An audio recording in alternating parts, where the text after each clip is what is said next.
हरे कृष्णा सभी भक्तों को। हरे हरे कृष्णा। तो हम लोग एक वैष्णव भजन गाएंगे आज, क्योंकि कल श्री चैतन्य महाप्रभु की आविर्भाव तिथि है। तो हमने सोचा एक बहुत अच्छा वैष्णव सॉन्ग आज शुरुआत करेंगे। Just one second. आप जहाँ कर भी कहीं भी हो, आप लोग अपने हिसाब से रिपीट कीजिएगा। मैं लीड भी करूंगा और मैं कोरस में भी गाऊंगा। ओके। हरे कृष्ण। इस गीत का नाम है गौरांगो बोलिते हवे फूलों को शरीरा। तो ये लिखा किसने है? नरोत्तम दास ठाकुर ने।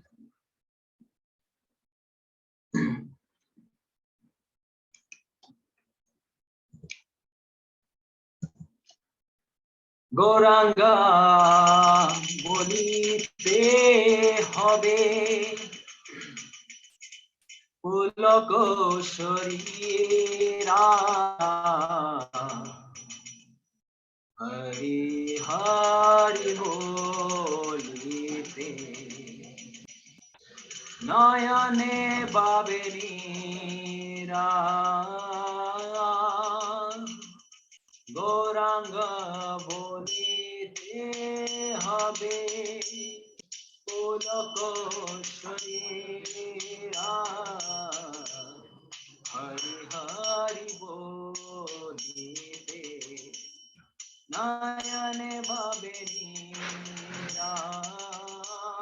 गौरांग बोलिते हवे फूलों को शरीरा।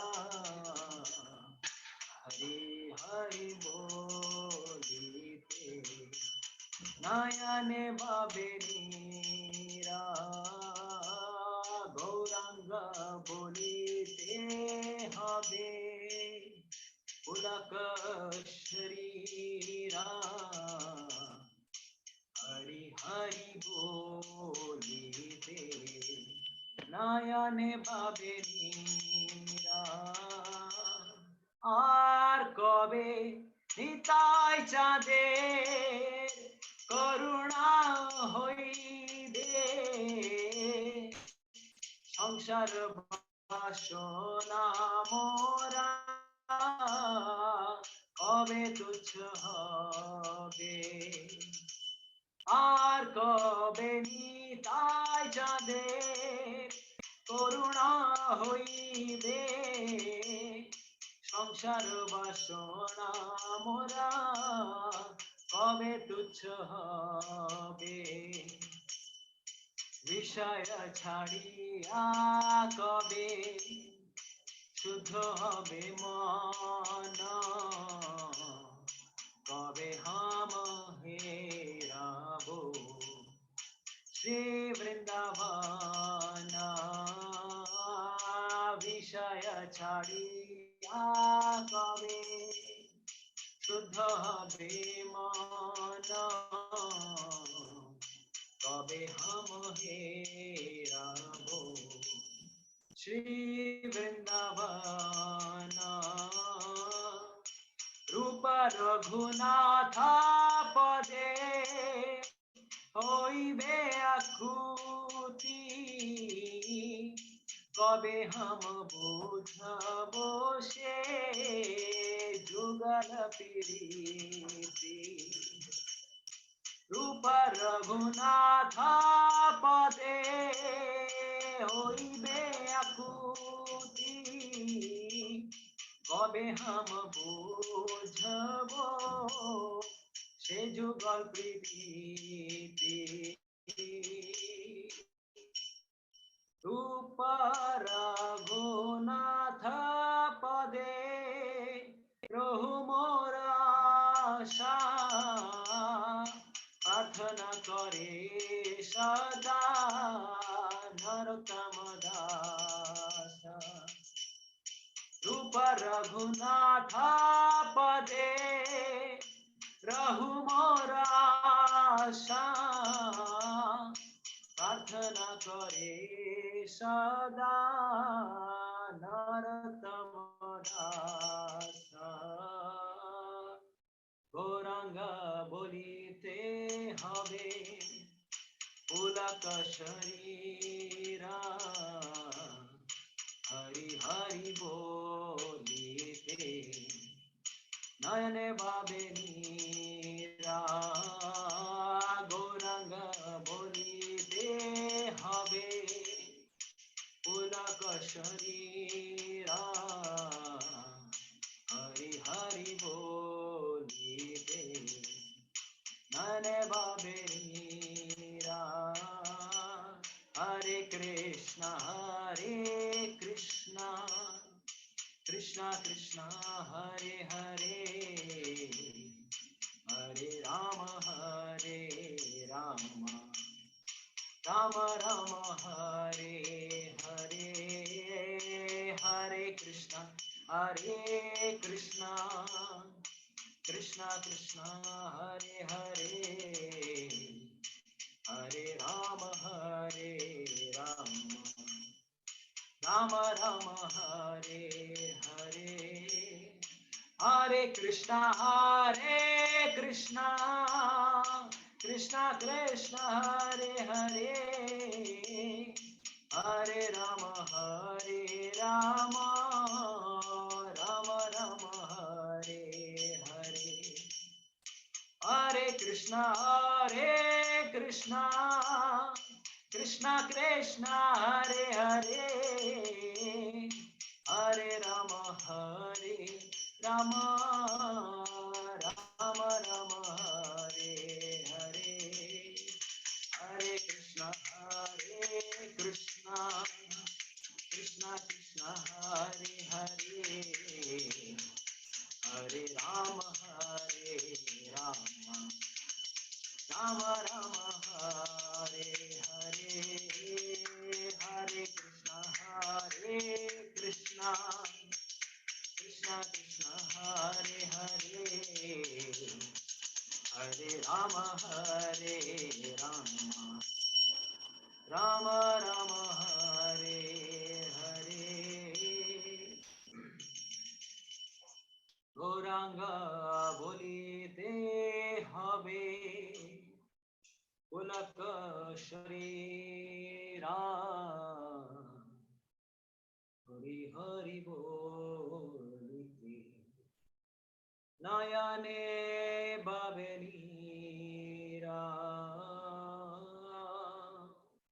श्री गौर सुंदर भगवान की जय। श्री गौर पूर्णिमा महामहोत्सव की जय। श्री गौर पूर्णिमा अधिवास महामहोत्सव की जय। विदाय गौर प्रेमानंदे हरि हरि बोल। हरे कृष्ण हरे कृष्ण। हम लोग मंगलाचरण करते हैं, उसके बाद शुरू करेंगे। हरि बोल। ओम अज्ञानतिमिरान्धस्य ज्ञानाञ्जनशलाकया चक्षुरुन्मिलितं येन तस्मै श्रीगुरवे नमः।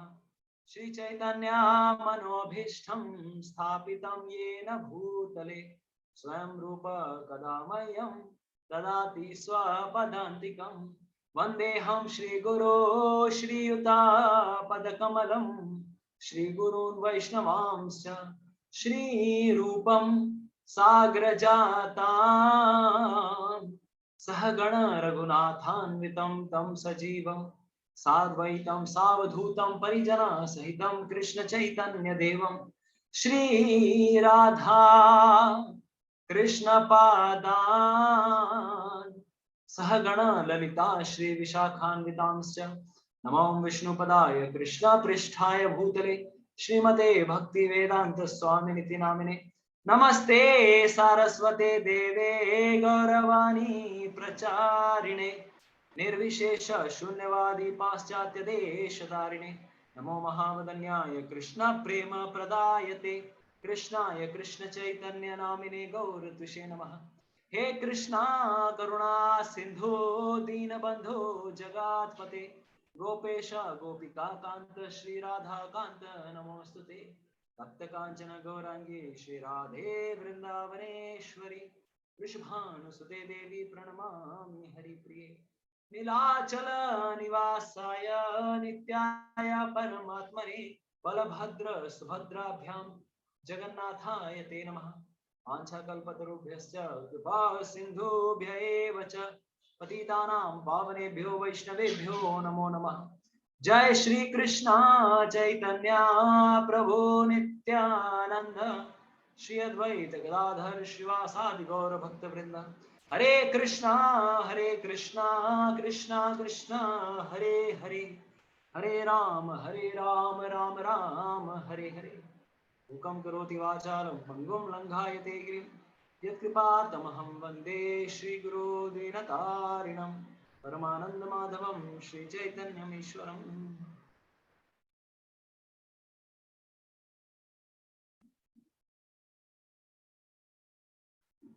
हरे कृष्णा।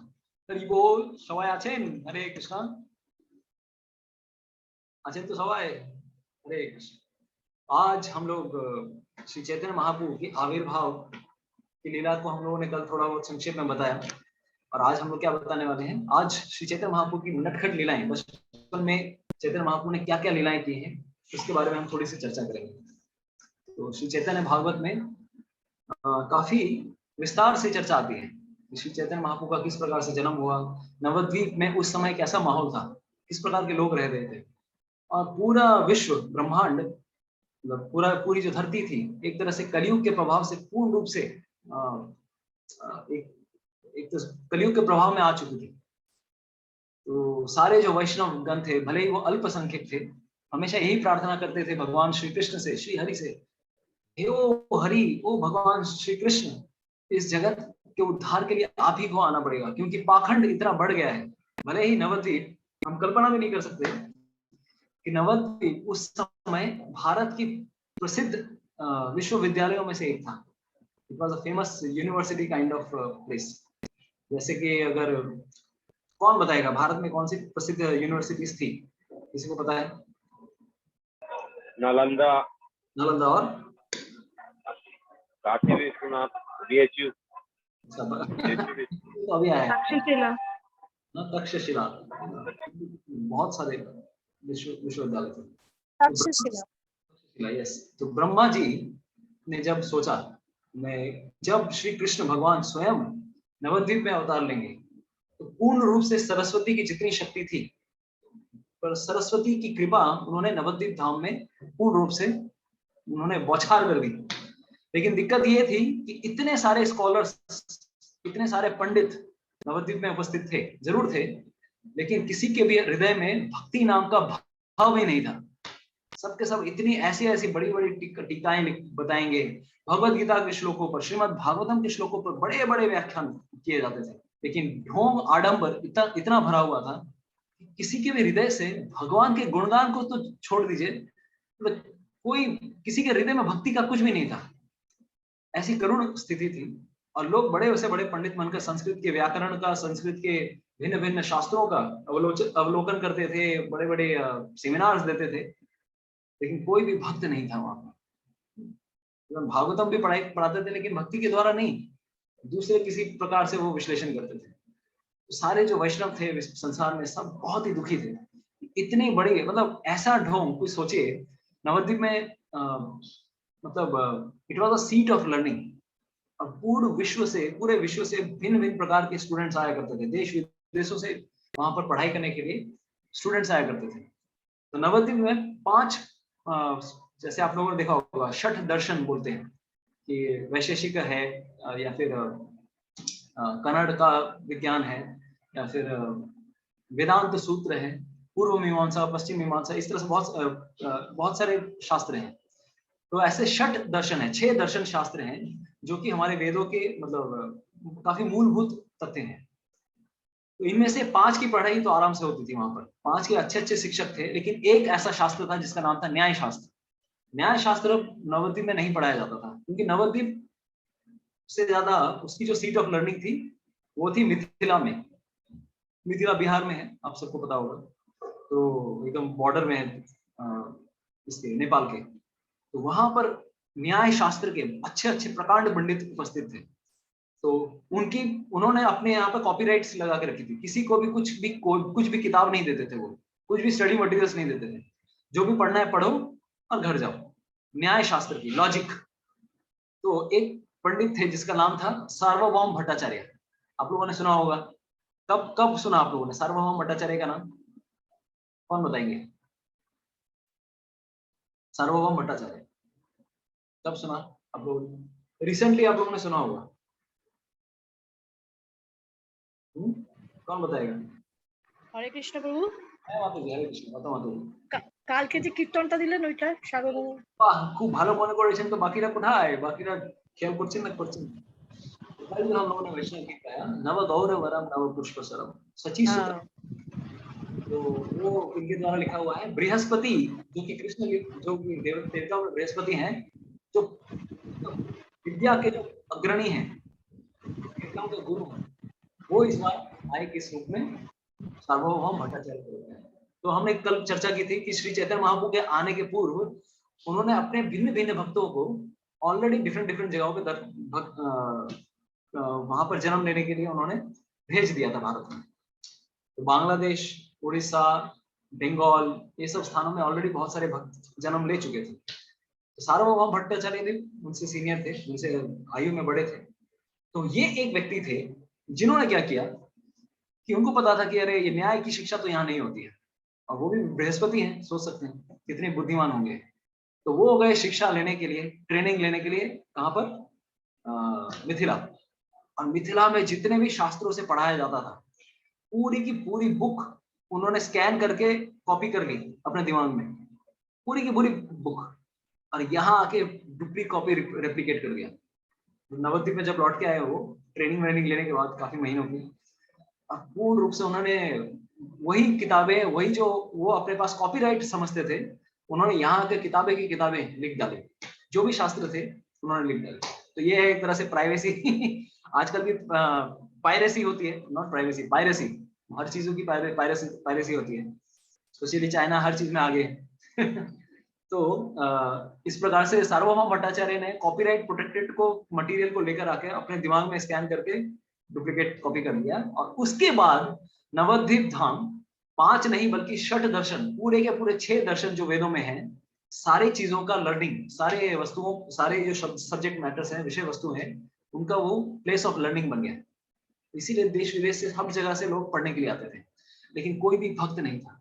और सारे वैष्णवगण हमेशा अपने हृदय में ये सोचते रहते थे कि कोई अगर यहाँ पर भक्त आए, इन लोगों का कुछ तो ट्रांसफॉर्मेशन कर पाए। इतनी खराब स्थिति थी कि हम कल्पना भी नहीं कर सकते थे। देवी देवताओं की इतनी भर भर के पूजा होती थी, किसी के भी हृदय में विष्णु के प्रति कोई भक्ति नहीं थी। और साथ ही साथ लोग वेल्दी भी थे। अभी भी आज अगर नवद्वीप में आप जाते हैं, जैसे हम लोग कुछ दिनों पहले नवद्वीप परिक्रमा में गए, तो नवद्वीप परिक्रमा में अभी भी आपको 400-500 साल पुरानी बिल्डिंगें दिख जाएंगी, बहुत पुराने पुराने स्ट्रक्चर्स। तो हम अभी ये समझ सकते हैं कि सोचिए उस समय कितने धनवान लोग रहा करते होंगे। तो उस समय चूंकि विद्या थी, इसीलिए धन भी था लोगों के पास, तो सब लोग उनके पास पढ़ाई करने के लिए आते थे। तो ऐसी स्थिति थी कि इतने धन का करें क्या, तो वो लोग बड़े धूम धड़ाके से शान शौकत से विवाह कार्य संपन्न करते थे। चाहे बेटी बेटियां हो या फिर नाती पोते, जिसकी भी शादी होती थी, उन सारी चीजों में एकदम धमाकेदार एक्सप्लोसिव एक तरह से बैंड बाजा पार्टी होता था, और पूर्ण रूप से धन संपत्ति बहुत खर्च की जाती थी। और तो और साथ ही साथ इतनी ऐसी स्थिति थी कि वो लोग कुत्ते बिल्लियों की भी शादियां कराते थे। ऐसी स्थिति थी, कुत्ते कुत्तियों की शादियां कर रहे हैं, बिल्ली बिल्लियों की शादियां कर रहे हैं। मतलब भगवान से इतने दूर हो गए हैं कि चेतना उनकी इतनी निम्न हो चुकी थी सबकी। भले ही शास्त्र में पंडित थे, तो इससे हम समझ सकते हैं सिर्फ शास्त्र पढ़ने से कोई भगवान का भक्त नहीं बन जाता। भगवान का भक्त बनने के लिए कृपा चाहिए। तो इस प्रकार से सब लोग बहुत दुखी थे कि कोई भी भगवान की भक्ति नहीं कर रहे हैं यहाँ पे। और तो और देवी देवताओं पूजा अगर कोई करता भी था, तो सांप की देवी, सर्पों की देवी कौन है आप सबको पता है, तो उनकी पूजा अर्चना करते थे। भूत पिशाचों की पूजा अर्चना होती थी। इस प्रकार से काली दुर्गा इन सब की पूजा होती थी। सारे वैष्णव बहुत दुखी थे कि कब भगवान श्री हरि इस जगत में आविर्भूत होंगे। और इसी प्रकार से कल हम लोगों ने जैसे चर्चा की कि अद्वैत आचार्य ने अपने पूर्ण रूप से अपने आप को झोंक दिया कि मैं इस जगत में भगवान श्री हरि को लाकर ही छोड़ूंगा। मैं क्या करूंगा, मैं हर दिन भगवान श्री हरि को क्या करूंगा, गंगा का जल और कुछ तुलसी के पत्ते शालिग्राम की शिला को मैं अर्पण करूंगा। और उनकी ये करुण पुकार थी कि जिसके कारण श्री चैतन्य महाप्रभु इस जगत में आविर्भाव लेते हैं। तो चैतन्य भागवत मेंशन करता है। तो अब से हमारी कथा शुरू होती है। तो चैतन्य भागवत में ये वृत्तांत आता है कि 1485 माघ महीना था। उस समय माघ महीने के दिन श्री जगन्नाथ मिश्र, हम लोगों ने कल बताया कि पुरंदर मिश्र नाम के एक व्यक्ति थे जो कि जशोर, यस, श्री सीलहेट, बांग्लादेश के सीलहेट में रहते थे। उनके 7 संतानें थी, जिनमें से चौथी संतान थे जगन्नाथ मिश्र। जगन्नाथ मिश्र का विवाह नवद्वीप के निरांबर चक्रवर्ती, वो भी बड़े पंडित थे, तो उनकी बेटी के साथ होता है, जिनका नाम था शची देवी। तो शची देवी के साथ जगन्नाथ मिश्र का विवाह होता है और जगन्नाथ मिश्र यहीं आकर पढ़ाई लिखाई, यहीं पे आप उन्होंने अपना घर बनाया नवद्वीप, क्योंकि वो भी इसी सिलसिले में नवद्वीप आए थे। बस Nabadwip was very popular place. तो उनकी एक एक करके 6 संतानें एक तरह से नष्ट हो गई। 6 संतानें उनको उत्पन्न हुई, 6 कन्याएं उनको उत्पन्न हुई, लेकिन 6 की 6 संतानें एक तरह से नष्ट हो जाती हैं। 7वीं संतान के रूप में श्री बलराम स्वयं, जो कि इस बार आए हैं विश्व रूप बनकर, उनका आविर्भाव होता है। और जो 8वीं संतान थी, उनके बारे में भी वृत्तांत आ रहा है। तो 1485 का दिन था, का साल था, माघ महीना था, और उस समय श्री जगन्नाथ मिश्र के हृदय में एक अद्भुत अनुभूति होती है, ऐसे भगवान स्वयं उनके हृदय में अवस्थान करने लगे हैं, और उनको ऐसा लगने लगता है कि उनके हृदय से एक दिव्य ज्योति उनकी पत्नी शची माता के हृदय में प्रस्थापित होती है। और जब इस प्रकार से वो देख पाते हैं, वो समझ पाते हैं कि अरे कुछ तो ऐसा हो रहा है, और मान ऐसा लगने लगा कि जैसे सूर्य का प्रकाश चंद्रमा में प्रतिबिंबित होता है, उसी प्रकार से उनके हृदय में जो भगवान की जो शक्ति आई है, भगवान का जो दिव्य तेज आया था, उनके हृदय से मान लो कि शची देवी के हृदय में प्रस्थापित हो रहा है, और शची देवी के हृदय से वो उनके गर्भ में प्रस्थापित होते हैं। तो हम यहाँ पर देख सकते हैं कि भगवान जब भी इस जगत में जन्म लेते हैं, जन्म कर्म च मे दिव्यम, क्या श्लोक है, कोई बताएगा क्या श्लोक है? भगवत गीता का श्लोक कौन बताएगा? ये बोल बे, हरि बोल।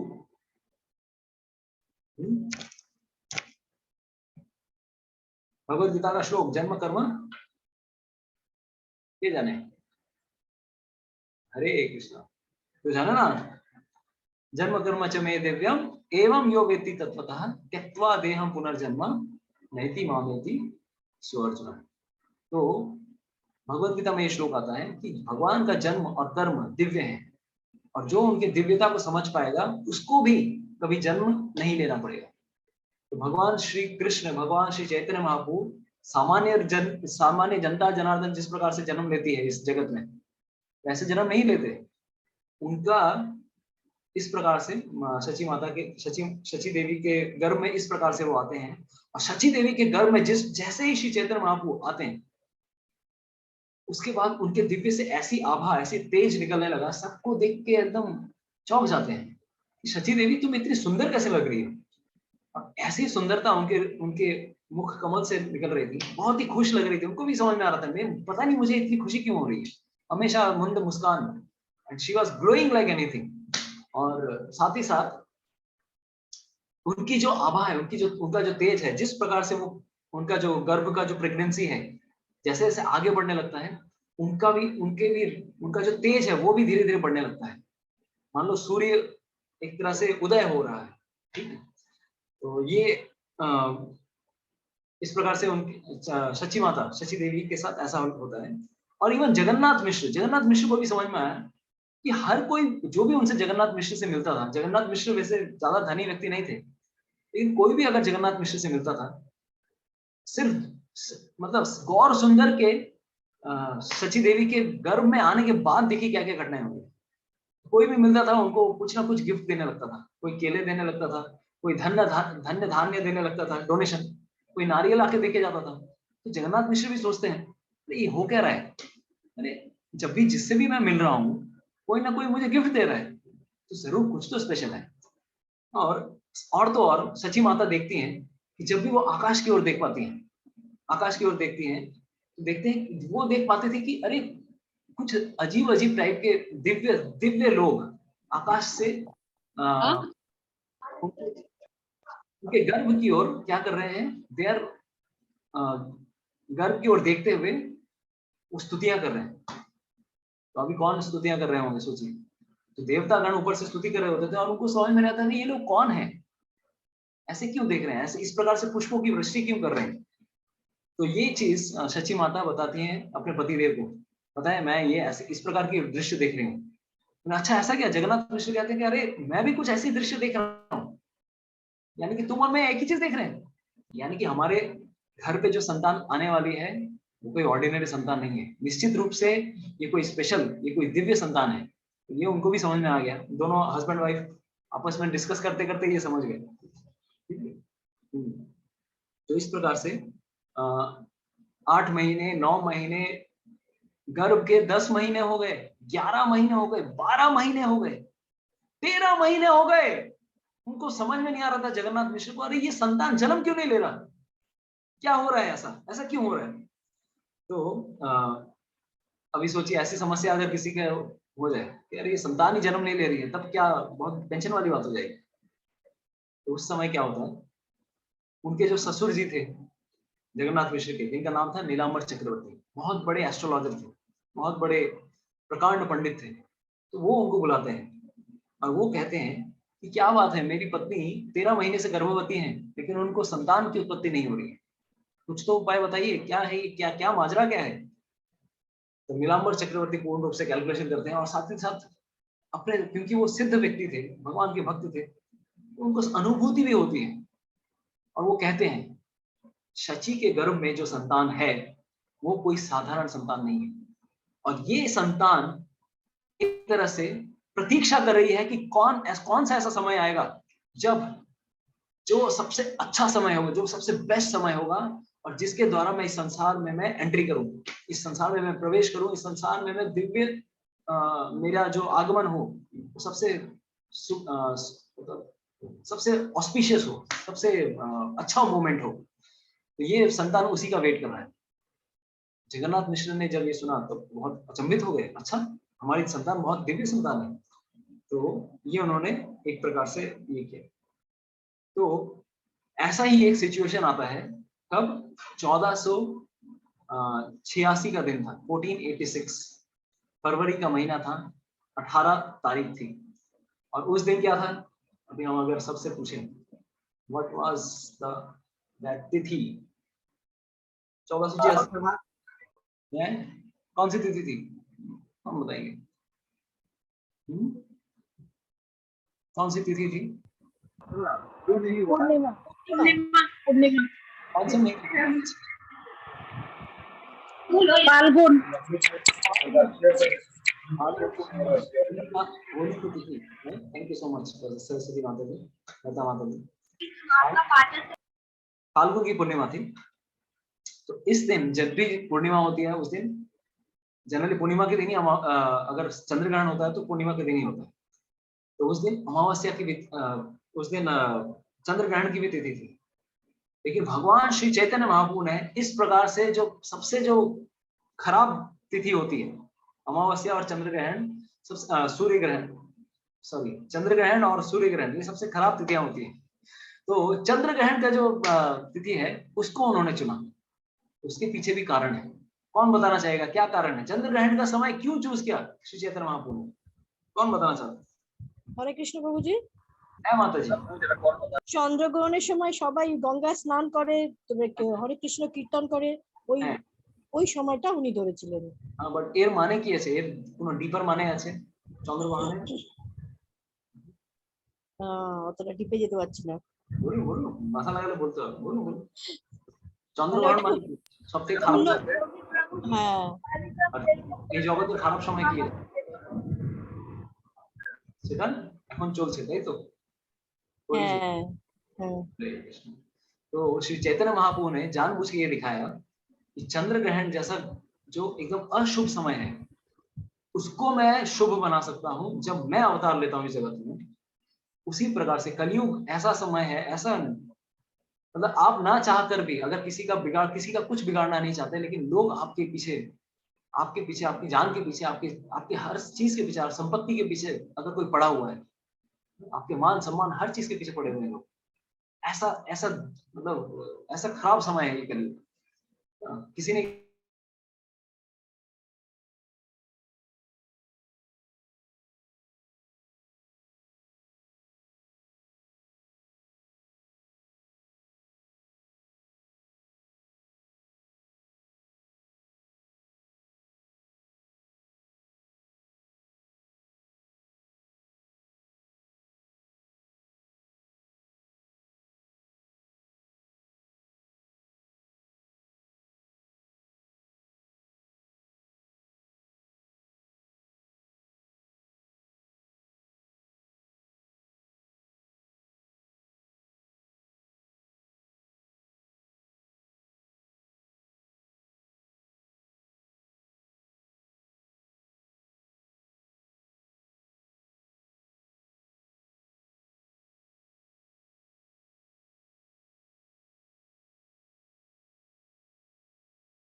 हरे कृष्ण।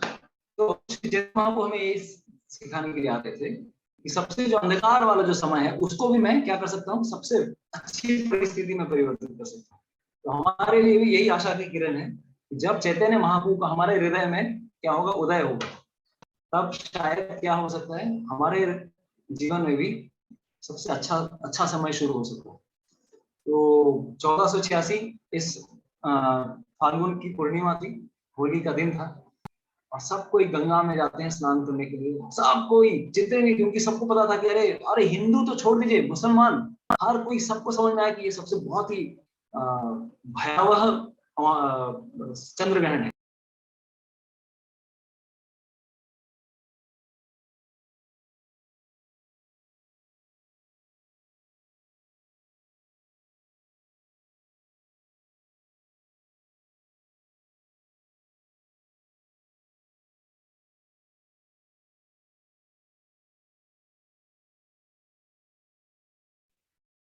तो इस प्रकार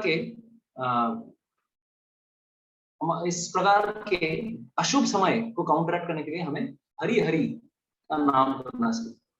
तो सब कोई हरि नाम कर रहे थे, और इसी समय, ऐसे ही समय में फिर आगे चलकर श्री चैतन्य महाप्रभु का आविर्भाव होता है। तो आगे अगर देखा जाए, श्री चैतन्य महाप्रभु के शरीर में 32 प्रकार के दिव्य सिम्टम्स थे। किसी भी महान पुरुष के अगर ये 32 सिम्टम्स हैं, तो मतलब ये 32 सिम्टम अगर किसी के शरीर में रहते हैं, तो हमें समझना चाहिए कि वो एक महान पुरुष है, राइट। तो स्पेशल साइंस एंड सिम्टम्स है, हाथ जैसे उनके जो हाथे थे, आजान उलंबित भुजौ नमकाव धातु, उनके हाथ अपने घुटनों से भी नीचे जाते थे। ये उनके एक स्पेशल ये थी, चिन्ह था। और साथ ही साथ तो ये सब जब हुआ, जब चैतन्य महाप्रभु आविर्भाव लेते हैं इस जगत में, उस समय सबको समझ में आया कि कुछ तो स्पेशल है, कि आज हमारे मन में इतना अच्छी भावनाएं क्यों आ रही है, हमको सब कुछ बहुत अच्छा क्यों लग रहा है। तो श्रीवास ठाकुर और उनकी पत्नी मालिनी देवी, वो उनके उनके साथ, उनके पास आते हैं, और साथ ही साथ चंद्रशेखर उनके मामा थे। तो चंद्रशेखर और साथ ही साथ उनकी पत्नी थी, जिनका नाम था मालती। जितने भी रिलेटिव्स थे, सब आके उमड़ते हैं शची माता के घर में, और सब कोई देखते हैं कि शची माता के घर पे वही जो श्याम सुंदर भगवान श्री कृष्ण है, वही अवतार लिए हैं। लेकिन उनको समझ में नहीं आ रहा था कि इतने आकर्षित क्यों कर रहे हैं, ये श्याम सुंदर गौर सुंदर बन के आए हैं सबका मन आकर्षित करने के लिए। लेकिन अपनी माया शक्ति से उन्होंने अपने आप को आवरण करके रखा था, ताकि उनको कोई पहचान ना पाए। तो सबको एकदम बहुत ही खुश होते हैं, और नए बच्चे के लिए, नए संतान के, मतलब ये जो संतान आई है, उनके लिए बहुत सारे अच्छे अच्छे गिफ्ट्स लेकर आते हैं, बहुत सारे गिफ्ट लेकर आते हैं। और ऐसे ही साथ में शांतिपुर में अद्वैत आचार्य और हरिदास ठाकुर वहां पर नहीं थे, दूर थे, लेकिन उनको भी समझ में आया यार कुछ तो है, इतना अच्छा क्यों लग रहा है हम लोग को, we are feeling such bliss in our heart, इतना आनंद क्यों आ रहा है। तो शांतिपुर में जब अद्वैत आचार्य थे, उन्होंने जोर से दहाड़ मारी, निश्चित रूप से भगवान श्री हरि इस जगत में अवतीर्ण हो गए हैं, इसका मुझे एक तरह से कंफर्मेशन मिल रहा है। इसीलिए मैंने भगवान की पूजा हर दिन इतने सालों तक की है, इसका मुझे आज एक तरह से एक as a sign of something I am receiving. तो ये जब उन्होंने सोचा, तो साथ ही साथ नेक्स्ट दिन, क्योंकि अद्वैत आचार्य थोड़े दूर रहते थे, तो नेक्स्ट दिन वो आते हैं अपनी पत्नी के साथ। उनकी पत्नी का नाम है सीता ठाकुरानी। सीता ठाकुरानी जब पहली बार देखती हैं गौरांग महाप्रभु को, इतनी खुश होती हैं, और अपने साथ वो छोटे कुछ सोने के कुछ गहने लेकर आती हैं, और बहुत कुछ अच्छे अच्छे कपड़े लेकर आती हैं, और वो खुद पालकी में बैठ के वही आती है। और साथ ही साथ वो देखते हैं कि नया बच्चा, नया संतान जन्म हुआ है। बंगाल में अभी भी कुछ प्रथाएं हैं, जब भी कोई नया बच्चा, नया मतलब पहली बार कोई संतान जन्म लेती है, तो उसके बहुत सारे रीति रिवाज किए जाते हैं। तो ये जितनी भी मालिनी देवी, मालती देवी, देन सीता ठाकुरानी, जितनी भी आसपास की स्त्रियां थी, सब कोई आती हैं, और उस नवजात शिशु के लिए वो बहुत सारी प्रथाएं करने लगती हैं। और उलू ध्वनि, आप लोगों ने देखा होगा, बंगाल में एक स्पेशल रीति है, रिवाज है उलू ध्वनि करने का। तो ओनली वुमेन शुड डू, कभी भी पुरुषों को नहीं करना चाहिए, पुरुष करे तो ये इनऑस्पिशियस हो जाता है, स्त्रियों को करना चाहिए। कोई भी अच्छी तिथि होती है, जब भी कुछ स्पेशल ओकेशन होता है, दे डू लाइक उलू ध्वनि। तो उलूक ध्वनि भी हो रही थी। तो इस प्रकार से बहुत उन सबको समझ में आया कि अरे भाई कुछ तो बात है, ऐसा लगता है कि भगवान श्री गोपाल हमारे घर पे आविर्भाव लिए हैं, सबको लगने लगा। और सबने उनका नामकरण भी किया। वो छोटे से बालक का नाम उन्होंने लिखा गौर हरि। जितने भी आसपास की स्त्रियां थी उनको लगा कि ये तो गौरा है, एकदम गोरे चिट्टे हैं एकदम। तो इतने सुंदर देखने में थे, इसलिए उन्होंने नाम रखा उनका गौरी। सब स्त्रियों ने नाम रखा गौर हरि। चूंकि वो नीम के नीचे उनका जन्म हुआ था, इसीलिए एक और नाम उनका पड़ा, उनकी माता ने नाम रखा निमाई, पेट नेम। बंगाल में अगर देखेंगे हर व्यक्ति का 2 नाम होता है, भारत में भी देखा होगा आपको, मैं बहुत जगहों पे 2 नाम होते हैं। एक अच्छा जो one is good name and another is calling name, बुलाने के लिए। उनका जो घर का नाम था, उनकी माँ उनकी प्रेम से बुलाती थी, क्या नाम था उनका? निमाई, क्योंकि नीम के पेड़ के नीचे उनका जन्म हुआ था। और ये भावना थी कि नीम बहुत ही ऑस्पिशियस, बहुत ही शुभ एक वृक्ष है, कभी भी भूत पिशाच कभी भी नीम के पेड़ के पास तक नहीं आते। और चूंकि शची देवी ने अपनी 6 संतानें ऑलरेडी गंवा दी थी, उनको लगने लगा कि भाई मेरी ये संतान भी एक तरह से ना जाए। 6 नहीं 8 संतान उनकी चली गई थी। तो उनको लगने लगा भाई अगर ये भी संतान चली गई तो फिर बहुत बुरा होगा। इसीलिए उन्होंने ऐसा नाम रखा ताकि यमराज भी उनके बालक के पास ना आए। ऐसा इसीलिए पहले के जमाने में ऐसे नाम रखे जाते थे। तो उनका नाम रखा उन्होंने डिवाइन। तो इस प्रकार से ये चीज थी। और एक चीज बहुत ही अद्भुत है, जब भगवान इस जगत में आते हैं, एक अद्भुत चीज ये होती है कि कोई भी व्यक्ति क्यों ना हो, हर एक को ये अनुभूति होती है कि ये जो बच्चा है, ये जो संतान है, ये मुझे अपने से भी ज्यादा प्यारा है। He is much more dear to me than myself also। हर व्यक्ति यही सोच रहे थे। तो परीक्षित महाराज भी एक समय सुखदेव गोस्वामी से श्रीमद् भागवतम में ये प्रश्न पूछते हैं, दशम स्कंद के शुरुआत में। जब कृष्ण की बाल लीलाएं जब श्रवण करते हैं परीक्षित महाराज, तो उनके मन में ये प्रश्न आता है कि अरे वो वृंदावन के जितने भी बाल जितने भी एल्डरली गोपिकाएं थी, उनको अपनी संतान से भी काफी प्रिय थे कौन? भगवान श्री कृष्ण। ऐसा कैसे हो सकता है कि अपनी संतान से भी ज्यादा कोई किसी और की संतान को ज्यादा प्रेम करे? आज तक तो मैंने कभी नहीं देखा, ऐसा कैसे हो सकता है? तो उत्तर में परीक्षित महाराज क्या कहते हैं? उत्तर में परीक्षित महाराज कहते हैं, हे उत्तर में सुखदेव गोस्वामी कहते हैं परीक्षित महाराज से, एक्चुअली इस संसार में सबको जो सबसे प्रिय वस्तु है इस जगत में, कौन सी सबसे प्रिय वस्तु है? कौन बता सकता है इस जगत में? हर एक व्यक्ति को सबसे प्रिय वस्तु इस जगत में क्या है? कोई बताएगा? What is most dear thing? भगवान प्रभु जी। भगवान है, बताइए। सबके लिए तो भगवान अपने आप, खुद को, हाँ, खुद सबसे प्रिय, प्राण सबसे ज्यादा प्रिय है हमसे। हमारे धन, हमारी संपत्ति, हमारा घर बार, बच्चे, नाती पोते हमारे लिए सबसे प्रिय क्यों है? क्योंकि वो आसक्ति है उसमें, हमसे जुड़े हुए हैं। It is connected to me, that's why they are dear to me. अगर वो मुझसे जुड़े नहीं होते तो मेरे लिए प्रिय भी नहीं होते। तो क्योंकि वो मेरे शरीर से, मेरी आत्मा से जुड़े हैं, इसलिए वो प्रिय हैं। लेकिन भगवान श्री कृष्ण आत्मा की भी आत्मा है, हम सबकी आत्मा है। एक्चुअली संसार में कोई अपने आप से प्रेम नहीं कर रहा है, एक्चुअली वो हर कोई भगवान से प्रेम कर रहा है, लेकिन उसको ज्ञात नहीं है। वो आत्मा को भगवान सबसे ज्यादा प्रिय है, लेकिन उसको उस समय पता नहीं है। लेकिन जब वृंदावन में हर कोई व्यक्ति स्वतः रूप से भगवान श्री कृष्ण को प्रेम कर रहा था, इसका मतलब यही था, क्योंकि इसका कारण यही था क्योंकि हर कोई भगवान से ऑटोमेटिकली प्रेम करता है। क्योंकि एक्चुअली चूंकि हम भगवान से कनेक्टेड हैं, इसलिए हम अपने आप से प्रेम करते हैं। अगर ये आत्मा भगवान से जुड़ी हुई ना होती, ये भगवान का अगर अंश ना होती, तो हम अपने आप से भी प्रेम नहीं करते इस जगत में। तो इस सब चीजों का कारण यही है, क्योंकि आत्मा भगवान का अंश है और हम भगवान से एक्चुअली प्रेम करते हैं। वही प्रेम हमारा छलकता है, हम अपने आप को प्रेम करना चाहते हैं। तो ये जब परीक्षित महाराज ने सुना, बाप रे, बहुत डीप फिलोसफी है। तो ये चीज हम लोगों ने यहाँ पर जाना। तो इसी प्रकार से, जिस प्रकार से श्री चैतन्य महाप्रभु श्री कृष्ण, भगवान श्री कृष्ण गोकुल में सबसे ज्यादा प्रिय थे सबके, उसी प्रकार से श्री चैतन्य महाप्रभु भी नवद्वीप में सबके प्रिय थे। तो आगे चल के ऐसा होता है, व्हाट हैपेंस, तो श्री चैतन्य महाप्रभु ने भी दिव्य कुछ कुछ लीलाएं की बचपन से। वो बहुत कुछ स्पेशल चीजें करते थे, इतना मतलब बचपन से रोने में एक्सपर्ट थे, और हर जगह कुछ भी होता नहीं था अचानक से रोने लग जाते थे। तो आसपास की स्त्रियां हमेशा इतने, उनको ये बालक इतना अच्छा लगता था, सब कोई घेर के रखती थी शची माता को, ये बच्चा इतना सुंदर क्यों दिखने में है, इतना हमें आकर्षित क्यों कर रहा है।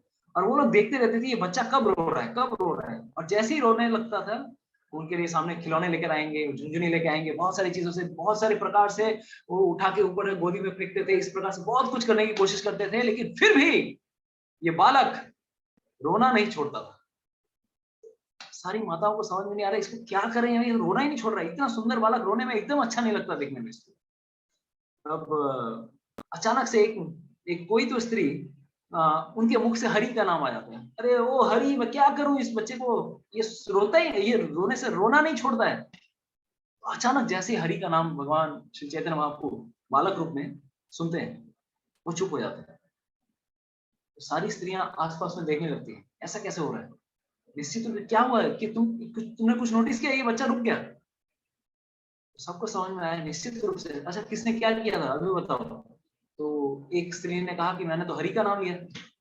अच्छा, तो ये हरि का नाम लेने से ही ये चुप होने वाला है बालक। उसके बाद से एक फन गेम होता था स्त्रियों के साथ। ये जो एल्डरली स्त्रियां थी, जो वयस्क स्त्रियां आती थी, उनकी माता की जो दोस्त होती थी, सब आसपास के घर से आती थी, उनके लिए भी बहुत एक फन टाइम होता था कि ये बच्चा कब रोएगा और इसको रुलाने के लिए हम लोग हरी हरी हरी हरी हरी हरी करेंगे।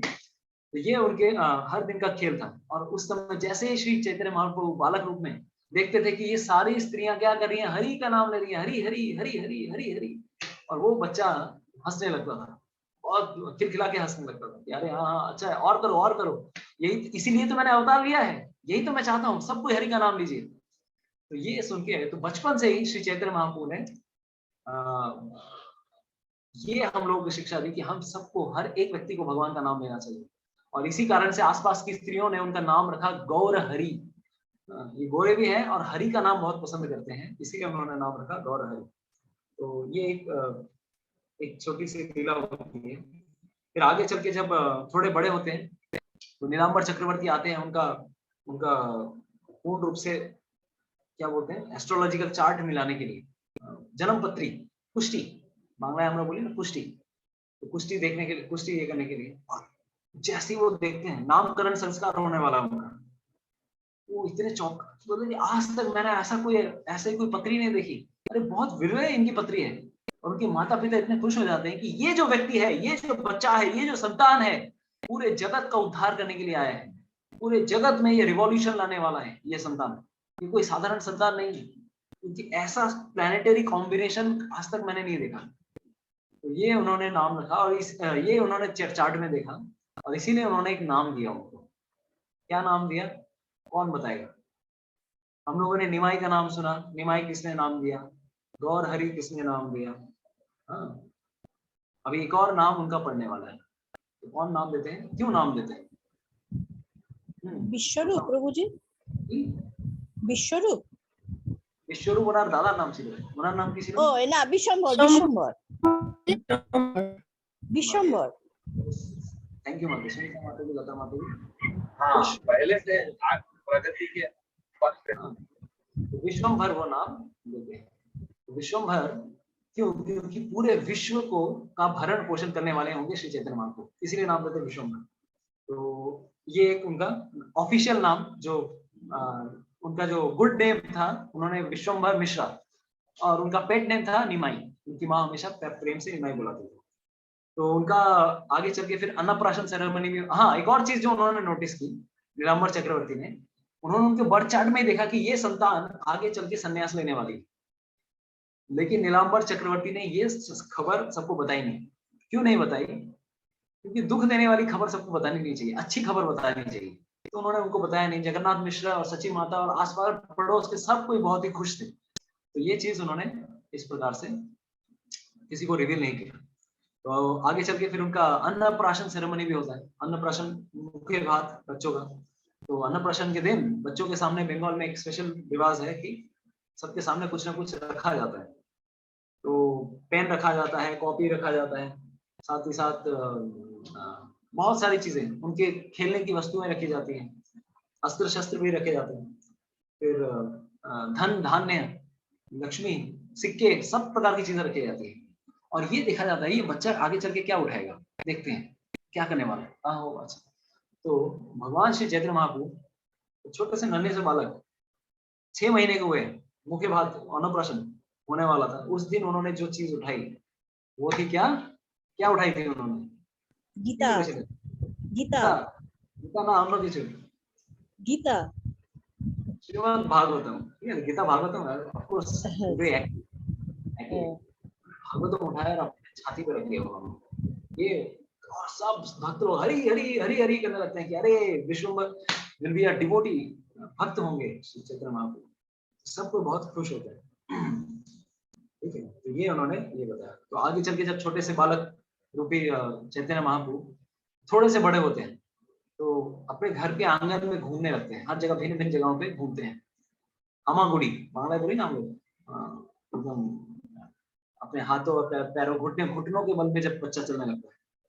अब धीरे बचपन से उन्होंने बदमाशी करना, शैतानी करना बचपन से ही शुरू कर दिया।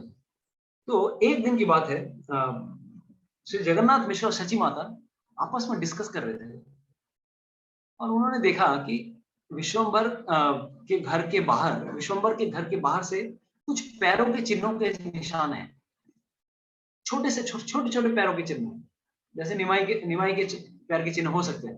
लेकिन उनको समझ में नहीं आया कि अरे इन पैरों के चिन्हों में कुछ स्पेशल दिव्य चिन्ह भी हैं जो कि भगवान के पैरों के चिन्ह के में रहते हैं, जैसे वज्र का मार्क रहना, या फिर पहाड़ का मार्क रहना, या फिर धनुष का मार्क रहना। ये सब चीज वो पैर की छाप में देख पा रहे हैं, और देख रहे हैं कि पूरे घर पे, जगन्नाथ मिश्र के पूरे घर पे छोटे छोटे पैरों के निशान है। और जगन्नाथ मिश्र को समझ में नहीं आ रही क्या बात है, उनको ये समझ में नहीं आ रही कि उनके ही बेटे का ये पैरों का निशान है। उनको लगने लगा, अपनी पत्नी से बात करते हैं, जानो तो हमारे की मोने होच्छे, हाँ बोलो। उनकी पत्नी बोलती है हाँ बताइए। मुझे लगता है कि हमारे जो शालिग्राम की शिला है, हमारे जो दामोदर शिला है, विग्रह, मुझे लगता है कि शायद वो साक्षात रूप में हमारे घर पे विचरण करते हैं, क्योंकि ये जो पैरों पे चिन्ह है ये कोई सामान्य चिन्ह नहीं। तो इस प्रकार से ये सब बातें उनके बीच में चल रही थी और विश्वम्भर मंद अपने आप मंद मुस्कुरा रहे थे कि अरे ये और कोई नहीं, मैं हूँ। तो इसी प्रकार से आगे चल के एक और ऐसी भी लीला होती है। उनके घर पे घुंघरू की आवाज आते थे, मान लो पैरों में जो घुंघरू बांधे रहते हैं ना, नुपुर बांध के रहना, छन छन की आवाज। तो उनकी माता को समझ में नहीं आता था ये आवाज कहाँ से आ रही है, किधर से आ रही है। उनको लगा मैंने निमाई के पैरों में तो अभी तक मैंने कोई भी कुछ बांधा नहीं है, आवाज आ कहाँ रही है, कहाँ से रही है। तो श्री चैतन्य महाप्रभु ये सब कुछ अजीब अजीब लीलाएं घर पे करते रहते थे और उनके माता पिता को समझ में नहीं आता था कि ये हो क्या रहा है। थोड़े और बड़े होते हैं जब, तो शैतानी करना तो उनका नॉर्मल कार्य था। बचपन में जैसे ही शुरू करते हैं, तो जब बहुत ही छोटे थे तो उनके घर के पास में, अभी गांव के माहौल में अगर देखेंगे तो काफी अक्सर देखा जाता है कि गांव के आसपास क्या है, बहुत सांप बहुत घूमते हैं, सांप नाग देखा होगा ना, सांप बिच्छू। तो एक दिन की बात है, उनके आंगन में एक छोटा सा सांप आता है, छोटा नहीं, अच्छा खासा मोटा सांप आता है, मोटा तगड़ा सांप आता है। और सांप एक्चुअली कोई और नहीं था, वो अनंत शेष स्वयं दर्शन करने के लिए आए थे भगवान श्री चैतन्य महाप्रभु का। जैसे ही वो आते हैं और भगवान श्री चैतन्य महाप्रभु बालक रूप में थे, लेकिन समझ गए मेरा भक्त है, इसके साथ कुछ खेलकूद करनी चाहिए। तो उन्होंने क्या किया, छोटे से बालक एकदम ऐसे करके जाते हैं और जाने के बाद उसकी पूंछ पकड़ लेते हैं। हम लोग कल्पना भी नहीं कर सकते ऐसे इस प्रकार से सांप की पूंछ पकड़ना। पूंछ पकड़ के एकदम, सांप बेचारा इधर उधर भागने की कोशिश कर रहे हैं, लेकिन वो भी उसके पीछे पड़ जाते हैं। फिर वही सांप आगे चल के, क्योंकि भगवान की सेवा करने के लिए आए थे, तो वो क्या करते हैं, सांप पकड़ते हैं और सांप एक तरह से कुंडली मारता है। कुंडली मार के एक तरह से उनके लिए तकिया, मतलब बिस्तर बन जाते हैं, और उसके ऊपर छोटे से बालक निमाई आराम से, जैसे महाविष्णु गर्भोदक सागर में लेटे हुए रहते हैं, उसी तरह से आराम से लेटे हुए थे। बहुत ही अच्छी लीला कर रहे थे, लेकिन तत्क्षणात उनके माता पिता आते हैं, आस पड़ोस के लोग आते हैं, हाय हाय अरे क्या हो गया, अरे देखो निमाई क्या किया ये थे, सांप सांप सांप। तो इस प्रकार से सब तरफ अफरा तफरी का माहौल था, अरे क्या क्या हो गया, ये हमारा निमाई सांप के चंगुल में कैसे आ गया, नहीं निमाई चल बाहर यार। निमाई तो एकदम और सबको डर लग रहा है, क्या करें, एकदम विशाल पूरा विष भरा सांप था। तो अभी उसको भी, अभी अनंत शेष को भी समझ में आ रहा है भाई मेरी वजह से उनके माता पिता टेंशन में आ रहे हैं, तो मुझे निकल यहाँ से कट लेना चाहिए। तो जैसे ही वो निकलने की कोशिश कर रहे थे, उस समय चैतन्य महाप्रभु फिर से पकड़ लेते उसको, अरे बेटा कहाँ जा रहा है, चल तेरे साथ में लीला करने के लिए आया, तू आया मेरे घर पे, मैं तो तेरे को बिस्तर की तरह बनाने वाला हूँ। और बाकी उनके माता पिता इतने, मतलब उनकी माँ तो ऐसा स्थिति थी कि मान लो वो अपनी प्राण ही त्याग देंगी, पूर्ण रूप से बेहोश हो गई वो उनकी माता। और सारे लोग वहां पर चिल्लाने लगते हैं, क्या करते हैं, किस रूप से क्या बोलते हैं बताइए, किसी को पता है, किसका नाम लेते हैं, हरि हरि हरि हरि हरि हरि, और इसके अलावा उन्होंने और किसका नाम लिया, गरुड़ गरुड़ गरुड़ गरुड़ गरुड़, क्योंकि गरुड़ सांप का दुश्मन है, तो गरुड़ के नाम से सांप भी डरते हैं। तो गरुड़ और हरि का नाम लेने लगे, अरे हरि हमारे संतान को बचाओ। जैसे ही अभी ये सांप देखते हैं, समझ आते हैं कि मेरी वजह से इतनी डिफिकल्टी हो रही है सबको, सांप जैसे ही निकल रहे थे, अभी चैतन्य महाप्रभु भी पीछे पीछे जा रहे हैं और उसके पूंछ पकड़ रहे हैं बार बार, अब सांप भाग रहा है बेचारा, अरे भाई भगवान हो गया, जितना लीला करना था हो गया भाई, अब छोड़ दीजिए हमको, छोड़ दीजिए, आपके सब रिलेटिव लोग टेंशन में आ गए हैं, छोड़ दीजिए हमको। अब चैतन्य महाप्रभु फिर पीछे पीछे भाग रहे हैं, फिर पीछे। अभी उस समय जितने भी आसपास के लोग थे, अच्छा मौका देखा न, महाप्रभु को पकड़ते हैं और पीछे खींच के लाते हैं, लेकिन फिर भी वो भाग रहे हैं उसके पीछे, फिर खींच के लाते हैं। तो इस प्रकार से ऐसी लीला हो रही थी। तो बचपन से इसी चैतन्य महाप्रभु ने बहुत सारी ऐसी नटखटी लीलाएं की। तो एक समय एक और ऐसी लीला होती है कि कुछ दो चोर आते हैं, क्योंकि उनकी माता बाद में जैसे थोड़े से बालक बड़े होने लगते हैं, तो माँ उनकी बहुत सुंदर गहनों से सजाने की कोशिश करती है। तो अच्छे अच्छे कान में कुंडल और गले में सोने की हार, हाथों में यहाँ पर भी एकदम बहुत सारे ऑर्नामेंट्स होते हैं ना, वो जितने भी उनके पास थी, जितनी भी क्षमता थी उनकी माता की, पूर्ण रूप से अच्छी प्रकार से सजा के रखती थी निमाई को, और बहुत सुंदर लगते थे श्री चैतन्य महाप्रभु। तो ऐसे करते करते महाप्रभु भी नटखट थे, आस पड़ोस में घूमते रहते थे। तो ऐसा करते करते घर के बाहर भी वो मतलब एक तरह से मतलब पैदल, वो क्या बोलते हैं, हामागुड़ी देते रहते एकदम रेंग, मतलब इस तरह से वो बाहर निकल जाते हैं और रास्ते में बाहर चले जाते हैं, बहुत दूर निकल जाते हैं। और सची माता को पता नहीं है कि निमाई बाहर निकल गया, बाहर चला गया, जगन्नाथ मिश्र को भी पता नहीं है। उस समय दो चोर बाहर थे और उन्होंने सोचा भाई इस बच्चे को अगर हम लोगों ने लूट लिया, लूट खसोट के अच्छे से, तो अच्छी पूरे जीवन भर की कमाई हमारे लिए पूर्ण रूप से मिल जाएगी अच्छे से। जितने भी गहने हैं जवाहरात हैं, इसको लूटते हैं, तो चलो प्लान बनाया जाए। वो चोर जाते हैं श्री चैतन्य महाप्रभु को का मन बहलाने के लिए, और बोलते अरे बालक कैसे हो, अच्छा हो, सब बढ़िया, तो ताकि आस पड़ोस के लोग डाउट ना करें कि ये उनके रिलेटिव नहीं है। तो बाकी लोग भी समझने लगे, लगता है इस बच्चे को पहचानते हैं शायद ये लोग। और उन्होंने उस बच्चे को अपने कंधे पे ले लिया और चलो हम तुमको एक संदेश खिलाएंगे, बाबा तुम्हारे संदेश खाओ, चलो एबार আর কি চাই তোমার, মিষ্টি খাও, মিষ্টি কি পছন্দ করো তুমি, তোমাকে আমরা ওই জিনিস খাওয়াবো। और महाप्रभु भी खुश है, चलो अच्छा है, ये फ्री में अगर अच्छे से नवद्वीप की राइड अगर फ्री में मिल जाए हमको, और वो भी क्या किसी के कंधे के ऊपर बैठ के आराम से सैर करने का मौका मिले, कौन नहीं करेगा। भगवान ने श्री कृष्ण की लीला में तृणावर्त के साथ जब लीला की थी, तो पूरे वृंदावन का एरियल टूर किया था। उसी प्रकार से नवद्वीप का भी एरियल टूर करने का बहुत मन था श्री चैतन्य महाप्रभु को। तो दोनों चोर बहलाते हुए फुसलाते हुए अच्छे अच्छे संदेश खिला रहे थे, बेटा तू संदेश खा। और उन्होंने सोचा इसको हम लोग लेकर जाएंगे पूरा नवद्वीप के एकदम कोने वाले एरिया में, जहाँ पे हम लोग छुप के इसके सारे गहने चुरा लेंगे। तो वो सोचते सोचते बात करते करते जा ही रहे थे, और उनको लगा कि हम लोग आ गए हैं अपने अड्डे पर, बस यहीं पे हम क्या करने वाले हैं, इसको लूटने वाले हैं। और जैसे ही उस बालक को उन्होंने उतारा, चलो हमारा अड्डा आ गया, अरे वो पूर्ण रूप से अवाक हो जाते हैं, अरे ये हम लोग कहाँ आ गए, वेयर वी हैव कम। और वो देखते हैं, अरे ये तो निमाई का ही घर है, जगन्नाथ मिश्र का घर है, क्योंकि इस समय इसके बीच में सच्ची माता जगन्नाथ मिश्र पूर्ण रूप से एकदम विवल हो गए थे। अरे हमारा बेटा कहाँ गया, कहाँ चला गया। और सब तरफ वो लोग ढूंढ रहे थे, और जैसे ही उन्होंने देखा कि अरे हमारा संतान हमारी संतान यहाँ पर आ गई है लौट के, उसको जाके वो लोग पकड़ लेते हैं। और ये दृश्य देखते हैं ये दो चोर और सोचते हैं भाई भाग यहाँ से, अरे हम लोग इतनी बड़ी गलती कैसे कर सकते हैं, हम लोगों ने तो सोचा कि हम लोग अड्डे पे आ गए, अरे तुझे पता नहीं, और तुझे पता नहीं, तुझे रूट पता नहीं, हाँ मुझे रूट नहीं पता नहीं, तू देख के नहीं आया हम लोग सही रास्ते पे आए कि नहीं। और ऐसे तू मैं करते करते भागते हैं वहां से। भगवान श्री चैतन्य महाप्रभु ने इस प्रकार से इन चोरों को भी बहला फुसला दिया, तो उनको समझ में नहीं आया कि भाई भगवान श्री हरि, माया शक्ति तो उनकी एक शक्ति है, माया किसी को भी इस जगत में भ्रमित कर सकती है। ये दो चोर भी भगवान की माया शक्ति से भ्रमित हो जाते हैं। भले ही वो लोग चाहते थे कि भगवान श्री हरि को लूटना, लेकिन अंत में जाके क्योंकि उन्हें भगवान श्री हरि का स्पर्श प्राप्त हुआ, आगे चल के ये भी भक्त बन जाते हैं। तो ये एक व्याख्यान आता है। फिर एक और एक व्याख्यान आता है, जब वो श्री चैतन्य महाप्रभु छोटे बालक थे, तो अभी आप लोगों ने देखा होगा बच्चे बहुत पसंद करते हैं छोटे छोटे जानवरों के साथ खेलना, राइट। छोटे बिल्ली के बच्चे मिलेंगे, कुत्ते के बच्चे मिलेंगे, बहुत क्यूट लगते हैं बच्चों को, राइट। हम लोग कभी कभार बच्चों को टेडी बियर देते हैं कि बेटा खेलो।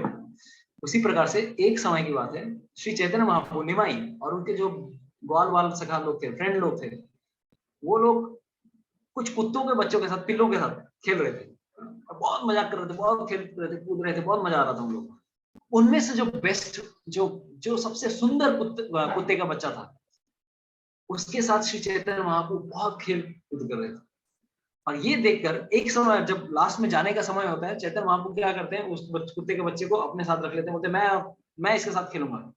तो बाकी बच्चे लोग, उनके जो फ्रेंड लोग थे, महाप्रभु से कहते हैं अरे ऐसा कैसे हो सकता है, सबसे बेस्ट वाला पपी तुमने ले लिया, अरे हमको तो, और बाकी हम जो रिजेक्टेड बच्चे हैं, रिजेक्टेड पपीज हैं, जो रिजेक्टेड पिल्ले हैं, तुमने हमें छोड़ दिया। ये जब उनके अंदर भावना आ रही थी, दोनों के बीच में, बच्चों के बीच में झमेला हो गया, और महाप्रभु तो नहीं देंगे, बोले ये मेरे सबसे बेस्ट कुत्ता है, मैं अपने पास रखूंगा, मैं इसको अपने घर लेके जाऊंगा, इसको मैं खिलाऊंगा, इसको पिलाऊंगा, इसके साथ में सोऊंगा, इसके साथ में उठूंगा, इसके साथ में घूमूंगा फिरूंगा, हरी वो। बच्चे लोग बड़े गुस्सा जाते हैं, बोले इसका तो बदला लेना पड़ेगा, इसने फाउल किया है। जैसे ही निमाई उस कुत्ते के पिल्ले को लेकर अपने घर लेके जा रहे थे, उसी समय ये छोटे बच्चे दूसरे रास्ते से पहले पहुंच जाते हैं, और पहले पहुंच के अपनी उनकी जो माता है, माता के सामने कंप्लेन कर देते हैं। तो आंटी आंटी पता है निमाई क्या कर रहा है, बोले क्या कर रहा है निमाई, अरे देखो आपका बेटा सड़क के कुत्तों के बच्चों के साथ खेल रहा है, अरे क्या आप ब्राह्मण और आपके बेटे का देखो क्या कर रहा है। बच्चे लोग कंप्लेन कर देते हैं। जिस प्रकार से कृष्ण की लीला में भगवान कृष्ण के सखाओं ने कंप्लेन कर दी थी यशोदा मैया को कि देखो आपके लाला ने माटी खाई है, सच में मैया गुस्सा जाती है, मेरा लाला माटी नहीं खा सकता, नहीं मैया लाला ने माटी खाई है। तो मैया बलराम से पूछती हैं सच में खाई है क्या, बलराम बोलते हैं हाँ उसने खाई है। उसी प्रकार से ये बच्चे कंप्लेन कर देते हैं और फिर छुप के भाग के आ जाते हैं। और जैसे ही छोटे से निमाई एकदम हाथ में वो कुत्ते को लेकर जाते हैं घर में, जिस प्रकार से जैसे ही प्रवेश करते हैं, उनकी माँ देखती है, बोलते बेटा ठीक है तूने पूरा दिन खेला, अब जाके गंगा में स्नान करके आओ, और ये जो कुत्ता है इसको रख दो। मुझे नहीं मम्मी मैं इसको नहीं रखने वाला, मैंने नहीं तुमको रखना पड़ेगा, मैंने ना मैं नहीं रखने वाला मम्मी।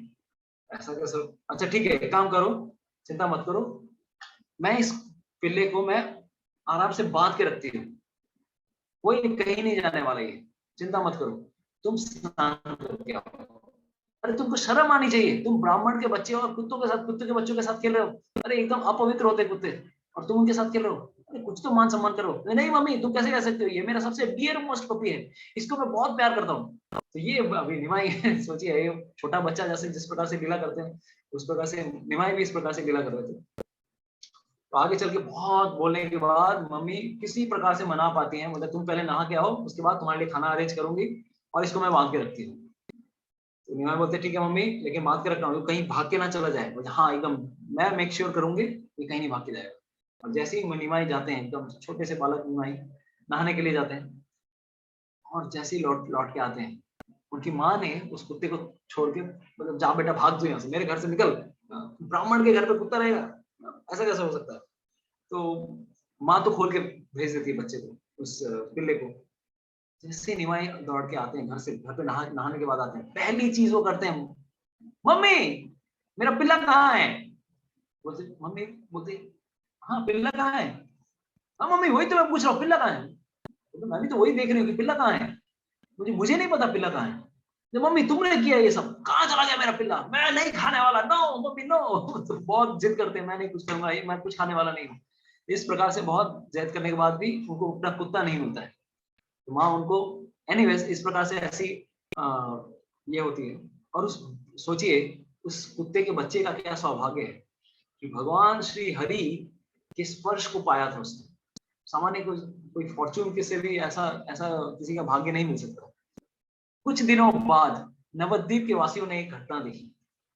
सारे नवद्वीप वासी देख पाते हैं कि वही छोटा सा बच्चा जिसको श्री विश्वम्भर ने स्पर्श किया था अपने दिव्य कर कमलों से, वही कुत्ता हर जगह दौड़ते दौड़ते घूमते घूमते फिरते फिरते हरि का नाम ले रहा है, कृष्ण का नाम ले रहा है, कृष्णा कृष्णा हरि हरि ऐसे वो नाम ले रहा है। और सबको अवाक हो जाता है, अरे कुत्ता कैसे भगवान का नाम ले रहा है? ऐसा तो कभी हम लोगों ने मैजिक में नहीं देखा। सारे लोग नवद्वीप के वासी लोग घेरने लग जाते हैं, अरे कुत्ता कैसे कृष्ण का नाम ले रहा है, कृष्णा कृष्णा हरि हरि हरे कृष्णा। इस प्रकार से सब कोई और भौचक्के हो जाते हैं और सबके आंखों के सामने एक स्पेशल घटना घटती है। सारे गांव वाले देख पाते हैं कि आकाश से एक दिव्य विमान आता है, गरुड़ विमान। वो नवद्वीप पे लैंड करता है और जैसे ही लैंड करते हैं वो जो पिल्ला था अपना शरीर त्याग देता है और एक दिव्य शरीर में उस उस विमान में आरूढ़ होता है और सीधा भगवत धाम के अंदर जाता है। तो देखिए कि छोटे से बालक निमाई ने भी एक कुत्ते पर भी ऐसी कृपा की, उससे भी हरिनाम करवाया और उसको भी इस जगत के भव संबंधन से पार करवाया। भगवान श्री चैतन्य महाप्रभु की कृपा ना केवल हिंदुओं के लिए है, मुस्लिमों के लिए है, ना केवल सिर्फ मनुष्यों के लिए है, बल्कि हर प्रकार की जाति के लिए है, हर प्रकार के जीवों के लिए। तो ये हम इस लीला से देख सकते हैं कि श्री चैतन्य महाप्रभु ने इस छोटे कुत्ते के पिल्ले के साथ इस प्रकार की लीला की। तो ये एक और लीला होती है। एक दिन की बात है, श्री जब ये घटना कब घटती है, हाँ अच्छा ये एक बहुत अच्छी वाली घटना हम लोग बताते हैं, उसके बाद वो बताएंगे। तो श्री चैतन्य महाप्रभु बचपन से इतने शरारती थे कि कोई कल्पना भी नहीं कर सकते। मतलब जैसे गोकुल में कृष्ण शरारती थे, नवद्वीप में श्री चैतन्य महाप्रभु शरारती थे। तो इनका एक काम ये था, स्कूल तो सिर्फ बहाने के लिए जाते थे, पापा को दिखाते थे कि मैं स्कूल जा रहा हूँ, और वो और उनके जितने भी फ्रेंड्स थे सब कोई घंटों गंगा में खेलते कूदते रहते थे, गंगा के घाट पे खेलते कूदते रहते थे, गंगा में स्नान करते रहते थे, बहुत मजे करते थे, इतना आनंद की कोई कल्पना भी नहीं कर सकता। तो जिस प्रकार से श्री शुकदेव गोस्वामी भागवतम में कहते हैं कि भगवान श्री कृष्ण 1 घंटे के अंदर इस प्रकार की इतनी सारी लीलाएं करते थे, इतने सारे खेल खेलते थे कि मेरे अगर अनंत शेष के हजारों मुख भी हो तब भी वो कभी भी इतने सारे गेम्स को कभी कवर नहीं कर सकता। उसी प्रकार से चैतन्य महाप्रभु और उनके जो सखा लोग थे इतने प्रकार के भिन्न प्रकार के खेल खेलते थे कि कोई कल्पना भी नहीं कर सकता। अरे जितने भी हर चीज प्रकार के खेल आए हैं वो सब आध्यात्मिक जगत से ही तो आए हैं। कृष्ण अपने ग्वाल बाल सखाओं के साथ जैसे खेल खेलते हैं उसी का सब इस जगत में स्वरूप है। ये जो क्रिकेट खेलना है, फुटबॉल खेलना है, हॉकी खेलना है, सब आध्यात्मिक जगत में खेला जाता है ऑलरेडी। उसी को हम लोग इस जगत में आके रेप्लिकेट कर रहे हैं। तो भगवान कृष्ण के जगत में ऑलरेडी ये सारे दिव्य गेम है, मतलब वहां पे और भी अच्छी प्रकार से है, उसी का परवर्टेड रिफ्लेक्शन हम लोग इस जगत में देखें। तो श्री चैतन्य महाप्रभु गंगा के पास में खेलते रहते थे, कूदते रहते थे, और कितने 6 घंटे खेलते थे, 2 प्रहर हमेशा ऐसे धमाकेदार खेल खेलते रहते थे। आसपास के जो ब्राह्मण लोग थे बहुत ही परेशान हो गए थे, क्योंकि ये ब्राह्मण लोग मान लीजिए अभी गायत्री करने के लिए गंगा में स्नान कर रहे हैं, स्नान करने के लिए अंदर प्रवेश किए हैं, और जैसे ही प्रवेश किए हैं निमाई और उसके सारे फ्रेंड लोग क्या करते थे, आसपास से डुबकी मारते, पानी में डुबकी मारते थे, सांस लेने के बाद डुबकी मारते थे, और डुबकी मार के किसी को पता नहीं चलता था वो कहाँ चला गया, कौन बच्चा कहाँ चला गया, और पूरा पानी के अंदर घुस के उस ब्राह्मण के पैर को पकड़ते थे और छपा, और बेचारा ब्राह्मण बेचारा डूब के हालत खराब। मतलब सोचिए अगर कोई आपके पैर को अगर पानी के अंदर खींच दे क्या स्थिति होगी। बेचारा वो तो गायत्री कर रहा था, भगवान का नाम ले रहा था बेचारा परेशान, अरे कौन है ये, कौन मेरे को डिस्टर्ब कर रहा है, भगवान का नाम लेने नहीं दे रहा है। तो इस प्रकार से सारे ब्राह्मण लोग बहुत ही परेशान होकर रहते थे। कुछ लोग बहुत बार क्या करते थे, गायत्री कर रहे होते थे, तो महाप्रभु और उसके दोस्त पानी के अंदर से निकलेंगे, एकदम छुपके के पानी के अंदर से निकलेंगे, और जैसे ही वो ब्राह्मण कभी कभार नहा के बाहर निकलते हैं, जैसे निकलने वाले होते हैं या गायत्री कर रहे होते हैं, वो लोग मुंह में पानी भरते थे, महाप्रभु अपने मुंह में पानी भरते थे, पूरा का पूरा पानी उसके मुंह में डूब उड़े देते थे। और बेचारा ब्राह्मण सोचता था, अरे शुचि शुचि मेरे को पूरा एकदम बर्बाद कर दिया इसने, अभी तो नहा के निकला और अभी ये सब हमारा, फिर मुझे नहाना पड़ेगा। लेकिन उनको ये समझ में नहीं आ रहा था कि जो गंगा उनके चरण, जो हरि के चरण कमलों से निकली है, उन्हीं के मुख से ये स्पेशल मुख अमृत उनको पान करने को मिल रहा है, उनको मिल रहा है। उनको समझ में नहीं आ रहा था कि ये भगवान श्री हरि हैं, क्योंकि माया शक्ति के प्रभाव से, योग माया के प्रभाव से किसी को भी समझ में नहीं आ रहा था कि ये भगवान श्री हरि हैं, ऐसी दिव्य लीलाएं कर रहे हैं। एक्चुअली गंगा मैया की एक बार एक सिचुएशन होती है कि गंगा मैया भगवान से प्रार्थना करती है, हे भगवान श्री कृष्ण, आपने अपनी सारी लीला यमुना के तीर में की है, लेकिन मेरा ऐसा कौन सा दुर्भाग्य था कि आपने मेरे तट पे कोई लीला नहीं की। तो भगवान श्री कृष्ण उस समय कहते हैं गंगा मैया से, चिंता मत करो, मेरा आगे आने वाला जो भी अवतार है, जब मैं चैतन्य महाप्रभु के रूप में आऊंगा, तब तुम्हारे ही तट पे मैं सारी लीलाएं करने वाला हूँ, चिंता मत करो, तुम्हारी इच्छा भी पूरी होगी, गंगा यमुना की हुई, तुम्हारी भी इच्छा पूरी होगी। और यही लीला है। सोचिए जितना समय श्री चैतन्य महाप्रभु 24 साल तक गंगा के पास में थे, तट में थे, अरे इतना समय तो कृष्ण भी यमुना के पास में नहीं थे। वृंदावन में 11 साल थे, 10 11 साल, तो उससे भी ज्यादा समय श्री चैतन्य महाप्रभु ने गंगा के तट पे गुजारा। और गंगा देवी का भी ये सौभाग्य था कि श्री चैतन्य महाप्रभु की बाल लीलाओं को दर्शन कर पाएंगे। तो आगे ऐसा इतनी उनकी डिस्टर्बेंस बढ़ने लगी कि परेशान हो गए सब कोई। तो कभी कभार क्या होता था, ब्राह्मण लोग जिस घाट में, मतलब पुरुष लोग जिस घाट में रहते थे, माताएं एक घाट में रहती थी, दोनों अलग अलग घाट में नहा रहे होते थे, और सबके सब पानी में, माताएं भी पानी में के अंदर है, और प्रभु जी लोग भी पानी के अंदर है। अभी निमाय और उनके फ्रेंड क्या हाथ में जाएंगे, चुपके से माताओं के कपड़े प्रभु जी के कपड़े के घाट में रख देंगे। अब प्रभु जी के घाट वाले कपड़े माताओं के घाट में रख दूंगा, और जैसे ही प्रभु जी लोग बाहर आते थे तो देखते थे, अरे ये कौन सा कपड़ा है भाई, इसको कैसे पकड़े धोती कहाँ चला गया हमारा, हरी बोल। और माताएं देखते थे, अरे क्या है, और बेचारे कोई घाट से इस घाट से उस घाट जाए कैसे, कपड़े नहीं है, बहुत परेशान हो जाते थे। और श्री चैतन्य भागवत आगे नहीं बताता है कि आगे इस समस्या का समाधान हुआ कैसे वो बताया, मिस्ट्री, सस्पेंस रख दिया उसको, कौन कपड़े लेके गया कोई पता नहीं। तो ये एक ऐसी घटना आती है। तो this was one of the past times. दूसरी एक लीला ऐसी आती है कि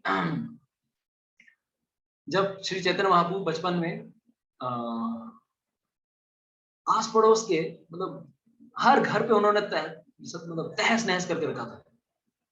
इवन ये जो माताएं थी, कुछ एकदम युवती माताएं भी थी, एकदम युवती, कुछ छोटी छोटी बच्चियां भी गंगा के पास में जाती थी, और हर कोई जो भी व्यक्ति, जो भी बच्ची गंगा के पास में आती थी, हर एक को डिस्टर्ब करते थे महाप्रभु, सबके पास डिस्टर्ब करते थे, इतना डिस्टर्ब करते थे कि कल्पना नहीं कर सकते। अगर मान लीजिए कोई छोटी सी कन्या गंगा के पास में शिव जी की पूजा करने के लिए सारे सामान लेकर गई है, और शिव जी से जनरली लोग क्या आशा करते हैं, शिव जी, हे शिव जी मुझे एक अच्छा पति मिले, हे शिव जी मैं इसलिए आपकी पूजा कर रही हूँ। तो इस प्रकार से शिव जी की पूजा करती थी बेचारी सारी युवतियां, सारी बच्चियां।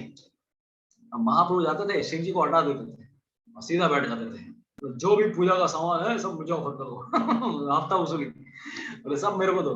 और सब लोग टेंशन में आते, अरे सर शर्म करो, अरे भगवान के आसन में बैठ गए तुम, मैंने दो सब कुछ मुझे दो।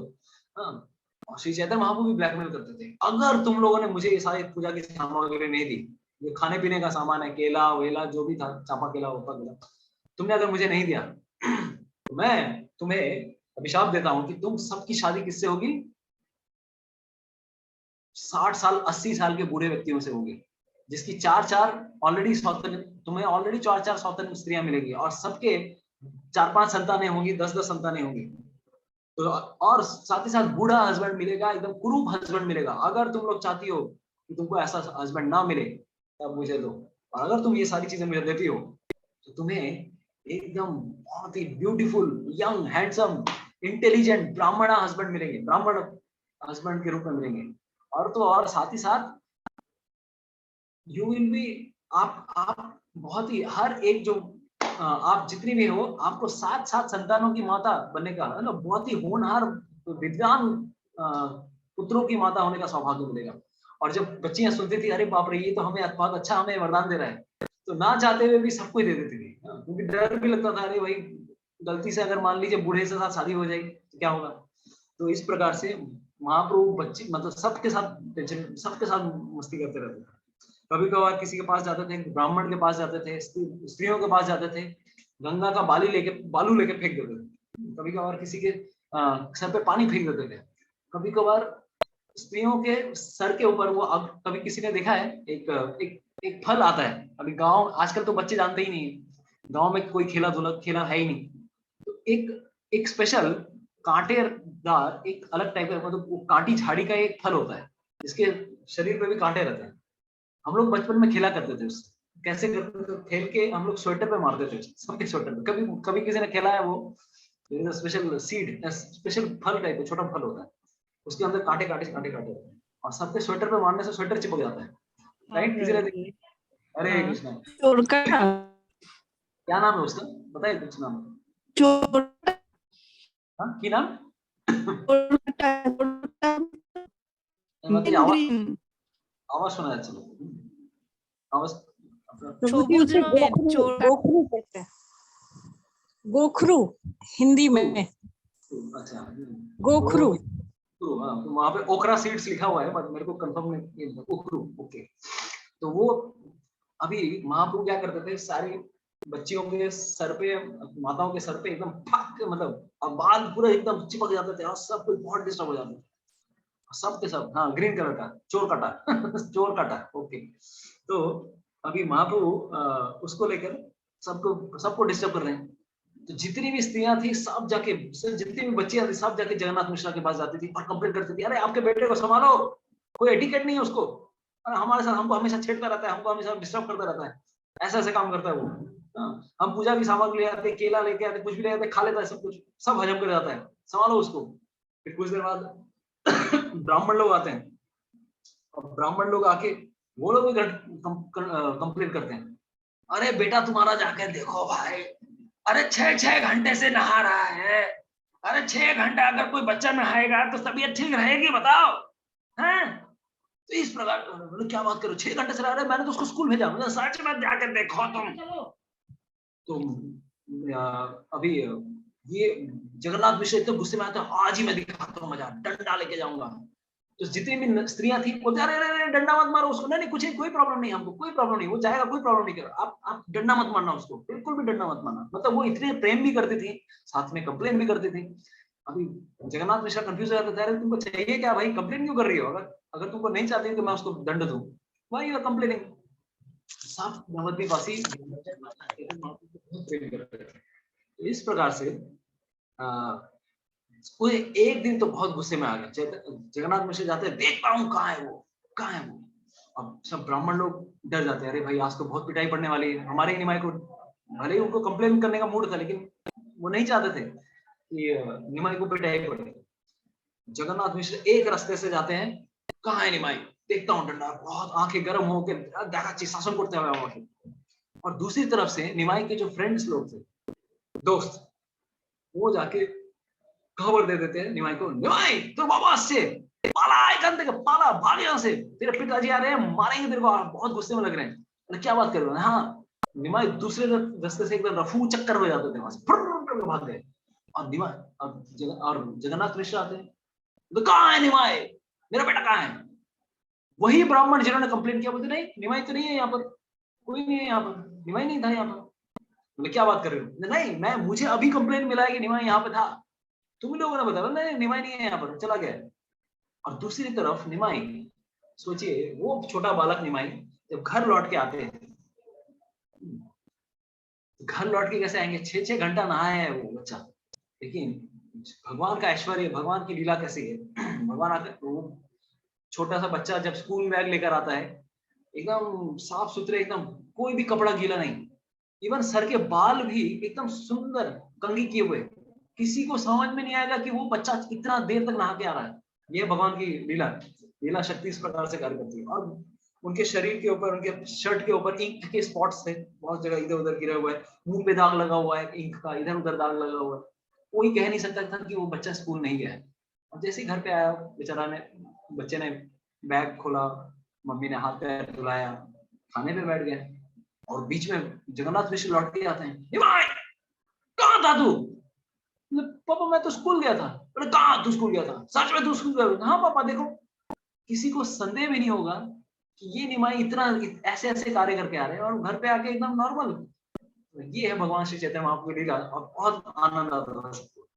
इसी प्रकार से एक और एक लीला है, मतलब निमाई और उसके दोस्त किस प्रकार से मस्ती करते रहते थे। तो आस पड़ोस में इनका कार्य ये रहता था कि कुछ ना कुछ जाके कहीं दही, कहीं पे मक्खन, कहीं पे मिठाई, किसी के घर से लूट पाट के खाना। सारे दोस्त लोग बहुत मजे करते रहते थे, कुछ तो खाने को मिलेगा, तो डकैती करते थे हर घर पे आके। और अगर कोई किसी के घर पे, अगर मान लीजिए सबको पता रहता था कि निमाई और उसके दोस्त लोग आने वाले हैं, कुछ तो बदमाशी करेंगे, तो सब कोई छुपा छुपा के रख देते थे। कोई एकदम एकदम ऊपर, कहीं इधर कोने में, किसी उधर कोने में, किसी को पता ना चलने पाए कि निमाई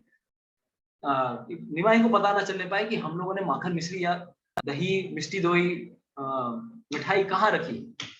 निमाई आते थे, फिर भी ढूंढ, किसी न किसी प्रकार से ढूंढ तो लेते थे। अगर बाई चांस उनको नहीं मिलता था, आज इतने मतलब इतने गुस्से में आते थे, कुछ ना कुछ तोड़ फोड़ के आते थे घर पे। और अगर कुछ तोड़ने को ना मिले तो उसके घर पे अगर छोटी सी कोई, अगर छोटा संतान होता थे, बच्चे होते थे, जोर से चूटी काट के चले आते थे।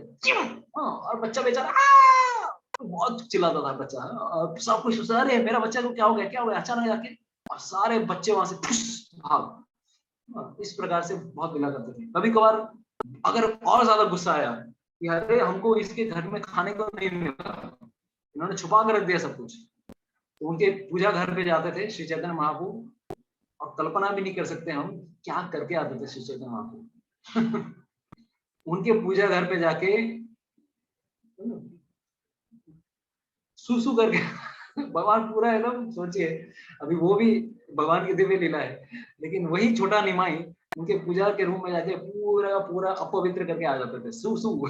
ठीक है, अभी बहुत बार मतलब इस प्रकार की चीज। या फिर अगर मान लीजिए फिर भी अगर किसी ने अपने घर पे खाने को नहीं दिया, तो कोई भी अगर घर पे खा रहा होगा, उसकी खाने के थाली के सामने सुसु करके चले जाते। तो ये भगवान श्री चैतन्य महाप्रभु बहुत मतलब बहुत ही धमाकेदार इस प्रकार से बचपन में बहुत सारी लीला की। एक और जो भयानक लीला की उन्होंने, तो एक दिन एक नवद्वीप वासी, अभी आप जनरली हम लोगों ने देखा है, जैसे ही सुबह होती है, सुबह होने के बाद हम क्या करते हैं, first call is nature's call. वो सबसे ज्यादा इंपॉर्टेंट कॉल है हमारे लिए। नेचर की पुकार, प्रकृति की पुकार को अटेंड करना, ये सबसे ज्यादा इंपॉर्टेंट है। तो एक दिन श्री चैतन्य महाप्रभु और उनके दोस्तों ने सोचा कुछ तो मस्ती करनी पड़ेगी। एक व्यक्ति के घर को बाहर से उन्होंने लॉक कर दिया। पहले के जमाने में ऐसा होता था, शौच क्रिया हम लोग बाहर क्रिया करते थे और खाना हम लोग घर में खाया करते थे, राइट है कि नहीं? खाना हम लोग घर के अंदर खाया करते थे और बगान में जाके या मार्ट में जाके हम लोग नेचर्स कॉल अटेंड किया करते थे। लेकिन आज ठीक उल्टा है, खाना हम लोग बाहर खाते हैं, शौच क्रिया घर के अंदर करते हैं। तो ये ऐसी स्थिति है। तो ठीक श्री चैतन्य महाप्रभु भी क्या करते हैं, ये पहले के समय में ऐसी प्रथा थी, तो उस व्यक्ति के घर के बाहर उन्होंने कुंडी लगा दी और सब कोई मजाक देखते हैं, भाई सुबह सुबह देखते हैं कुछ तो अभी होने वाला, कुछ स्पेशल कुछ होने वाला। तो वो बेचारा सुबह उठते हैं और उठने के बाद उनको पुकार अंदर से आती है। तो उन्होंने पहले दरवाजा देखा, अरे दरवाजा बंद है, ठीक है बंद है, किसी को पुकारते, अरे खोलो खोलो खोलो, कोई नहीं था आसपास, कोई नहीं था, अरे खोलो। फिर वो दरवाजा खटखटाना, अरे खोलो। अंदर की पुकार जिस प्रकार से इंटेंसिफाई होती है, अरे खोलो अरे खोलो अरे खोलो खोलो खोलो, पूरा एकदम बड़े परेशान the whisper of the call. पहले वो कोई भी नेचर की कॉल कैसे आती है, पहले कान के सामने हल्के से बोलती है, मैं आ रही हूँ, मैं आ रही हूँ, मैं आ रही हूँ, अरे यार पूरा परेशान बेचारे। और लास्ट में वो अंदर की पुकार चीखने चिल्लाने लगती है। और चैतन्य भागवत आगे मेंशन नहीं करते हैं कि उस व्यक्ति के साथ आगे क्या हुआ। ठीक है, सोच सकते हैं what would have happened to that person. तो आगे मेंशन नहीं किया, वो सस्पेंस है, अभी भी सस्पेंस है क्या हुआ उसके साथ। एनीवेज, तो बच्चे लोग बहुत मजे कर रहे थे, अरे बहुत मजा आया, है ना। तो ये इस प्रकार से ये इस बचपन से इन लोगों की ऐसी लीलाएं होती रहती थी। तो ये आज हम लोगों ने कुछ चर्चा की श्री चैतन्य महाप्रभु। एक दिन एक और चीज भी कि एक दिन जगन्नाथ मिश्र तो स्वप्न में एक ब्राह्मण आते हैं, और ब्राह्मण आकर सपना में देख पा रहे हैं कि एक ब्राह्मण आए उनके पास, एक दिव्य ब्राह्मण आए उनके पास सपने में। तो सपने में आके बहुत ही गंभीर वाणी में कहते हैं, जगन्नाथ मिश्र, तुमको पता है ये जो तुम्हारे घर पे ये जो बालक है ये कौन है? अरे तुम्हें पता भी है कुछ? अरे तुम हमेशा इसको शासन करते रहते हो, इसको हमेशा डंडा लेके मारने के पीछे पड़े रहते हो। You don't know who he is, you don't know. Jagannath Mishra उस ब्राह्मण से कहते हैं, अरे वो जो भी हो इस जगत में, चाहे वो नारायण हो, चाहे वो देवता हो, या कुछ भी हो, मेरा ये कर्तव्य है मेरे बेटे का मुझे शासन करना, वो एक अच्छा व्यक्ति बनाना। मुझे और कुछ नहीं पता कि वो देवता है, वो विष्णु है, नारायण है, कौन है, मुझे फर्क नहीं पड़ता। मुझे सिर्फ ये फर्क पड़ता है कि मैं उसका पिता हूं, आई एम हिज फादर। ये मेरी मेन आइडेंटिटी है। और एक फादर होने के नाते, एक पिता होने के नाते मेरा कर्तव्य है एक संतान को आदर्श व्यक्ति बनाना। अरे मैं उसका शासन नहीं करूंगा तो कौन करेगा? मेरा कर्तव्य है। अरे भाड़ में गए तुम्हारे देवता वेवता, मैं किसी देवता वेवता को नहीं जानता, मैं जानता हूँ निमाई मेरा बेटा है, बस। और जब वो ब्राह्मण सुनते हैं, वो भी बोलते, अरे क्या सौभाग्यशाली है ये जगन्नाथ मिश्र, और चुपचाप वो ओझल हो जाते हैं। इस प्रकार से उनका स्वप्न टूट जाता है। तो ये इस प्रकार से उनके घर पे बहुत दिव्य दिव्य लीलाएं हो रही थी। तो ये भी एक वन ऑफ द लीलाओं में से एक है। आगे चल के इसी गंगा के घाट पर उनको एक कन्या के साथ भेंट होती है, जिनका नाम कौन बताएगा? Who knows? पहली बार उनकी नित्य संगिनी के साथ इस लीला में पहली बार उनकी भेंट होती है। कौन बताएगा? बताइए, क्या नाम था उस कन्या का? तो जाने चैतन्य महाप्रभु प्रथम स्त्री नाम বলুন হরে কৃষ্ণ। প্রথম স্ত্রীর নাম জিজ্ঞেস করছেন? হ্যাঁ, লক্ষ্মীপ্রিয়া। लक्ष्मी प्रिया, यस, वंडरफुल। तो लक्ष्मी प्रिया देवी एक बहुत, वो भी नव युवती थी, बहुत ही कम आयु की थी। तो गंगा के घाट में जाते हुए श्री चैतन्य महाप्रभु थोड़े बड़े हो गए थे, बालक रूप, थोड़ा अभी वो आसपास के गांव में आसपास के बच्चों को पढ़ाने भी लगे थे, व्याकरण के शिक्षक हो गए थे, गंगादास पंडित से पढ़ाई भी कर ली थी उन्होंने। और एक दिन गंगा के घाट में जब जा रहे थे वो, तो उनकी भेंट पहली बार लक्ष्मी प्रिया देवी से होती है। तो लक्ष्मी प्रिया देवी और श्री चैतन्य महाप्रभु पहली बार इस लीला में आंखों के सामने पहली बार प्रकट होते हैं, और दोनों को पता चल जाता है कि ये मेरे नित्य संगी हैं।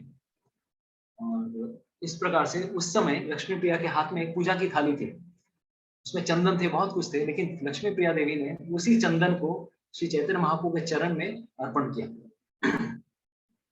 ये पहली भेंट होती है। और आगे चल के एक व्यक्ति थे जिनका नाम था वनमाली। ठीक है, वनमाली घटक जाने नहीं सबाई, घटक काके बोले? घटक के जाने? घटक कौन है?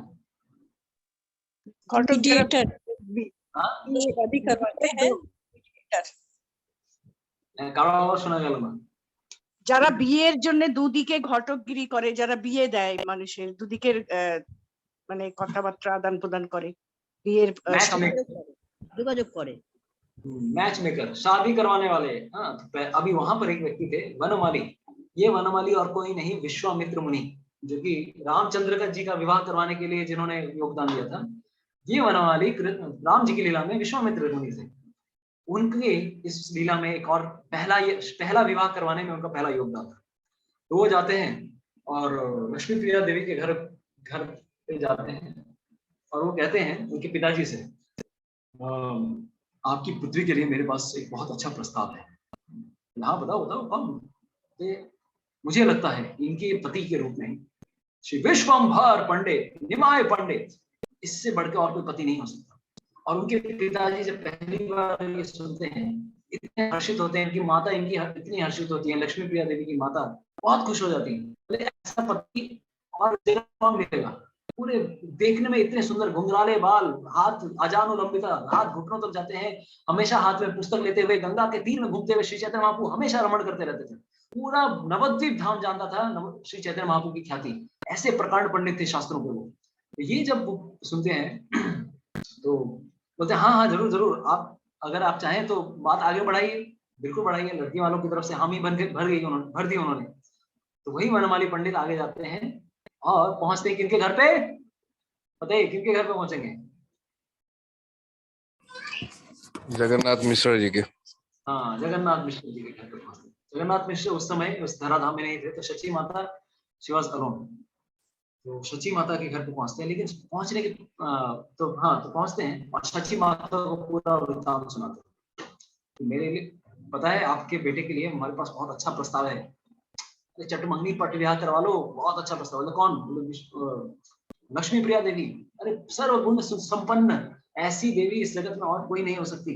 मानो ऐसा कि लक्ष्मी नारायण के लिए बनी है वैसी स्त्री है, या फिर पार्वती शिव जी के लिए बनी हो, या फिर शची देवराज इंद्र की पत्नी इंद्र के लिए ऐसी जोड़ी, कामदेव की पत्नी रति कामदेव के लिए ऐसी जोड़ी और कहीं नहीं मिलने वाली। मैं बोलता हूँ भाई शादी के लिए हाँ कर दीजिए। बोले अरे पागल हो गए हो, मेरा बेटा अभी पढ़ाई कंप्लीट नहीं किया उसने अभी तक, और आप शादी के लिए लगे हो? अरे मेरा बेटा पढ़ाई में इतना रमा हुआ है, इतना मजा हुआ है उसको, और कुछ नहीं सोचता। He just wants to study and study। मैं नहीं चाहती अभी उसकी पढ़ाई में व्यवधान आए। बेचारा पढ़ाई करेगा, बड़ा शादी करेगा अभी नहीं। मुझे ये सब कुछ पसंद नहीं, जाओ आप घर जाओ लौट के, मुझे नहीं पसंद है। तो बेचारा वनमाली इतना मायूस हो जाता है। अरे मैं इतना अच्छा प्रपोजल लेके आया। सोचिए, जो भगवान श्री कृष्ण के विवाह के लिए, श्री चैतन्य महाप्रभु के लिए विवाह के लिए ऐसा आवेश किसी के अंदर आया होगा, कितनी बड़ी सेवा कर रहा है, और वो उनकी माँ रिफ्यूज कर देती है। जाओ आप, मुझे नहीं चाहिए सब विवाह प्रपोजल, जाओ कुछ साल बाद आना, जाओ। जैसे ही वो लौट के आते हैं उसी समय श्री विश्वम्भर हाथ में पुस्तकें लेकर, अभी थोड़े युवा अवस्था में आ गए थे, हाथ में पुस्तकें लेकर विचरण करते हुए गंगा के घाट पे रास्ते में पैदल चलते चलते वनमाली से मिलते हैं। वनमाली से पूछते, अरे वनमाली बाबू कोথায় থেকে আসছেন? वनमाली बोले तुम्हारे घर से आ रहा हूँ। আমার বাড়ি থেকে? কি ব্যাপারে গেছিলেন, किस लिए गए थे, क्या कार्य था? अरे आपके लिए आपके विवाह का प्रस्ताव लाया था मैं, लेकिन तो क्या आगे क्या हुआ? आपकी माता ने रिजेक्ट कर दिया, आपकी माता ने रिजेक्ट कर दिया। जब चैतन्य महाप्रभु ये सुनते हैं तो माँ के पास जाते हैं, माँ कोई आया था क्या बीच में? हाँ वनमाली आया था। बोले आपने क्या बोला? बोले अरे मेरे बेटे के पास पढ़ाई का टाइम नहीं है, अभी मत आओ। नहीं, it was not a bad proposal. Shri Chaitanya Mahaprabhu ने जब ऐसा बात कहा, it is not a bad proposal, तो उस समय श्री शची माता बहुत ही प्रसन्न हो जाती है। अरे इसका मतलब मेरे बेटे की हामी है इसमें, he wants to get married. तो ये जब प्रस्ताव जो सुनती है शची माता बहुत खुश होती है, और नेक्स्ट दिन ही बुलाती है वनमाली को, बुलाओ शची इनका विवाह देना पड़ेगा। तो उसी समय अभी जगन्नाथ मिश्र के घर पे उतना मतलब ही वाज जस्ट उतने धनी परिवार से नहीं थे, तो उनका जो पहला विवाह होता है एकदम सिंपल, कुछ भी धूम धड़ाका ये सब नहीं, कुछ नहीं। This is the first marriage that happened with Lakshmi Priya and Vishwambhar Rai. तो बहुत ही सुंदर व्याख्यान है ये। तो मेरा रिक्वेस्ट है, कभी भी अगर हो सके चैतन्य भागवत पढ़िए, मधुर से मधुर मतलब लीलाएं श्री भगवान श्री गौर हरि की इसमें इस किताब में दी गई है। और पूर्ण रूप से बंगाली में है, हम सबको बहुत ही आनंद आएगा। It is close to our heart Bengalis, तो हम सबको पढ़नी चाहिए श्री चैतन्य भागवत, वृंदावन दास ठाकुर के द्वारा लिखी गई। आज हमने भगवान श्री चैतन्य महाप्रभु की बचपन की लीलाएं के बारे में डिस्कस किया और उनके विवाह की लीलाओं के बारे में डिस्कस किया। आज अधिवास सेरेमनी भी है। अधिवास मतलब क्या? भगवान श्री कृष्ण को जब भी कोई एक दिन पहले अधिवास सेरेमनी होती है, जब उनका आह्वान किया जाता है, आप इस जगत में आने वाले हैं, आपको वेलकम किया जा रहा है। आज हम इस शाम, आज की शाम को बैठकर भी हम क्या कर रहे हैं? भगवान का चिंतन कर रहे हैं, भगवान का स्मरण कर रहे हैं। तो सारे भक्त लोग जितने भी हैं यहाँ पर, तो हमारी आज की शाम श्री चैतन्य महाप्रभु की लीला स्मरण में बीती है। हम प्रार्थना करेंगे हम सबको मिलकर कि श्री चैतन्य महाप्रभु इस जगत में आए हैं सब जीवों का उद्धार करने के लिए। कलयुग के जीव बहुत ही बुरी स्थिति में है, हम सब बहुत बुरी स्थिति में है। हमारे लिए जीवन में और कोई उद्धार का कोई ऑप्शन ही नहीं है, क्योंकि कलयुग दिन ब दिन इतना गंदी स्थिति में चला जा रहा है कि हमारे जीना मतलब हम तब कल्पना नहीं कर सकते। सिर्फ और सिर्फ एक ही उपाय है इस जगत में, चैतन्य महाप्रभु हम सबके लिए देने के लिए आए हैं। What is that? भगवान का दिव्य नाम।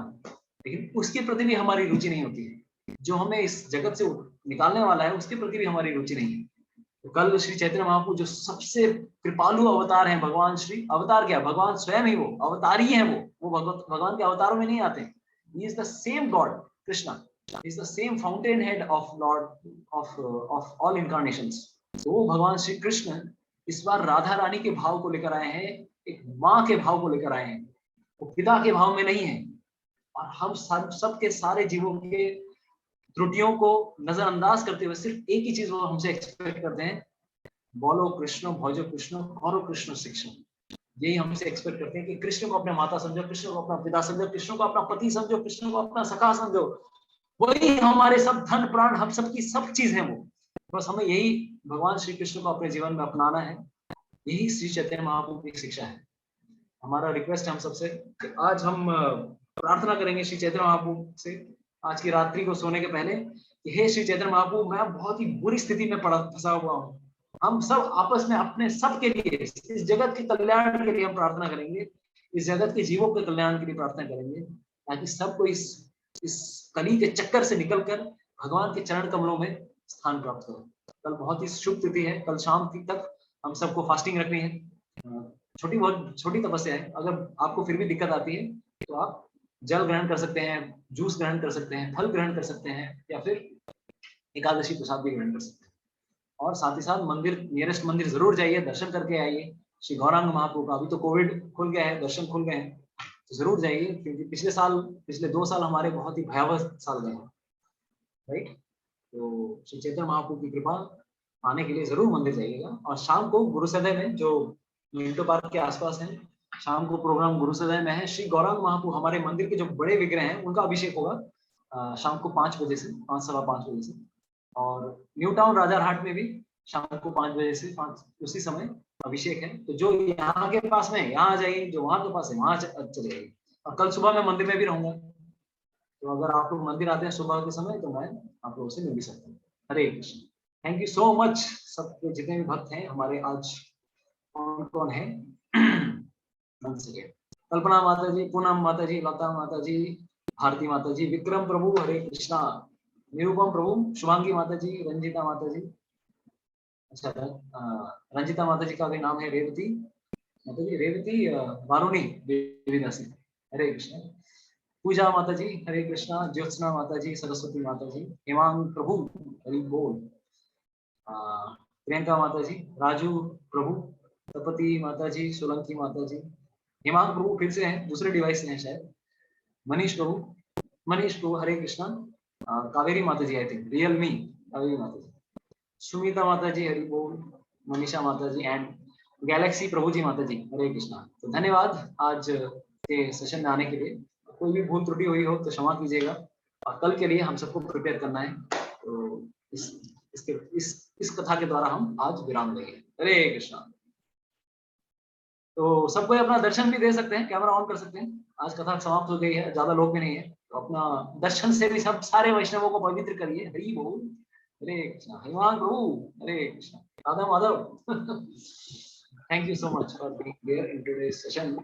श्री गौरांग महाप्रभु की जय, श्री गौर सुंदर भगवान की जय, श्री श्री नंदन श्याम सुंदर मोर मुकुटधारी वंशी वाले भगवान श्री कृष्ण की जय, श्री गौर पूर्णिमा महामहोत्सव की जय, निताई गौर प्रेमानंदे, हरि हरि बोल। हरि हरि बोल। Thank you so much. Hare Krishna.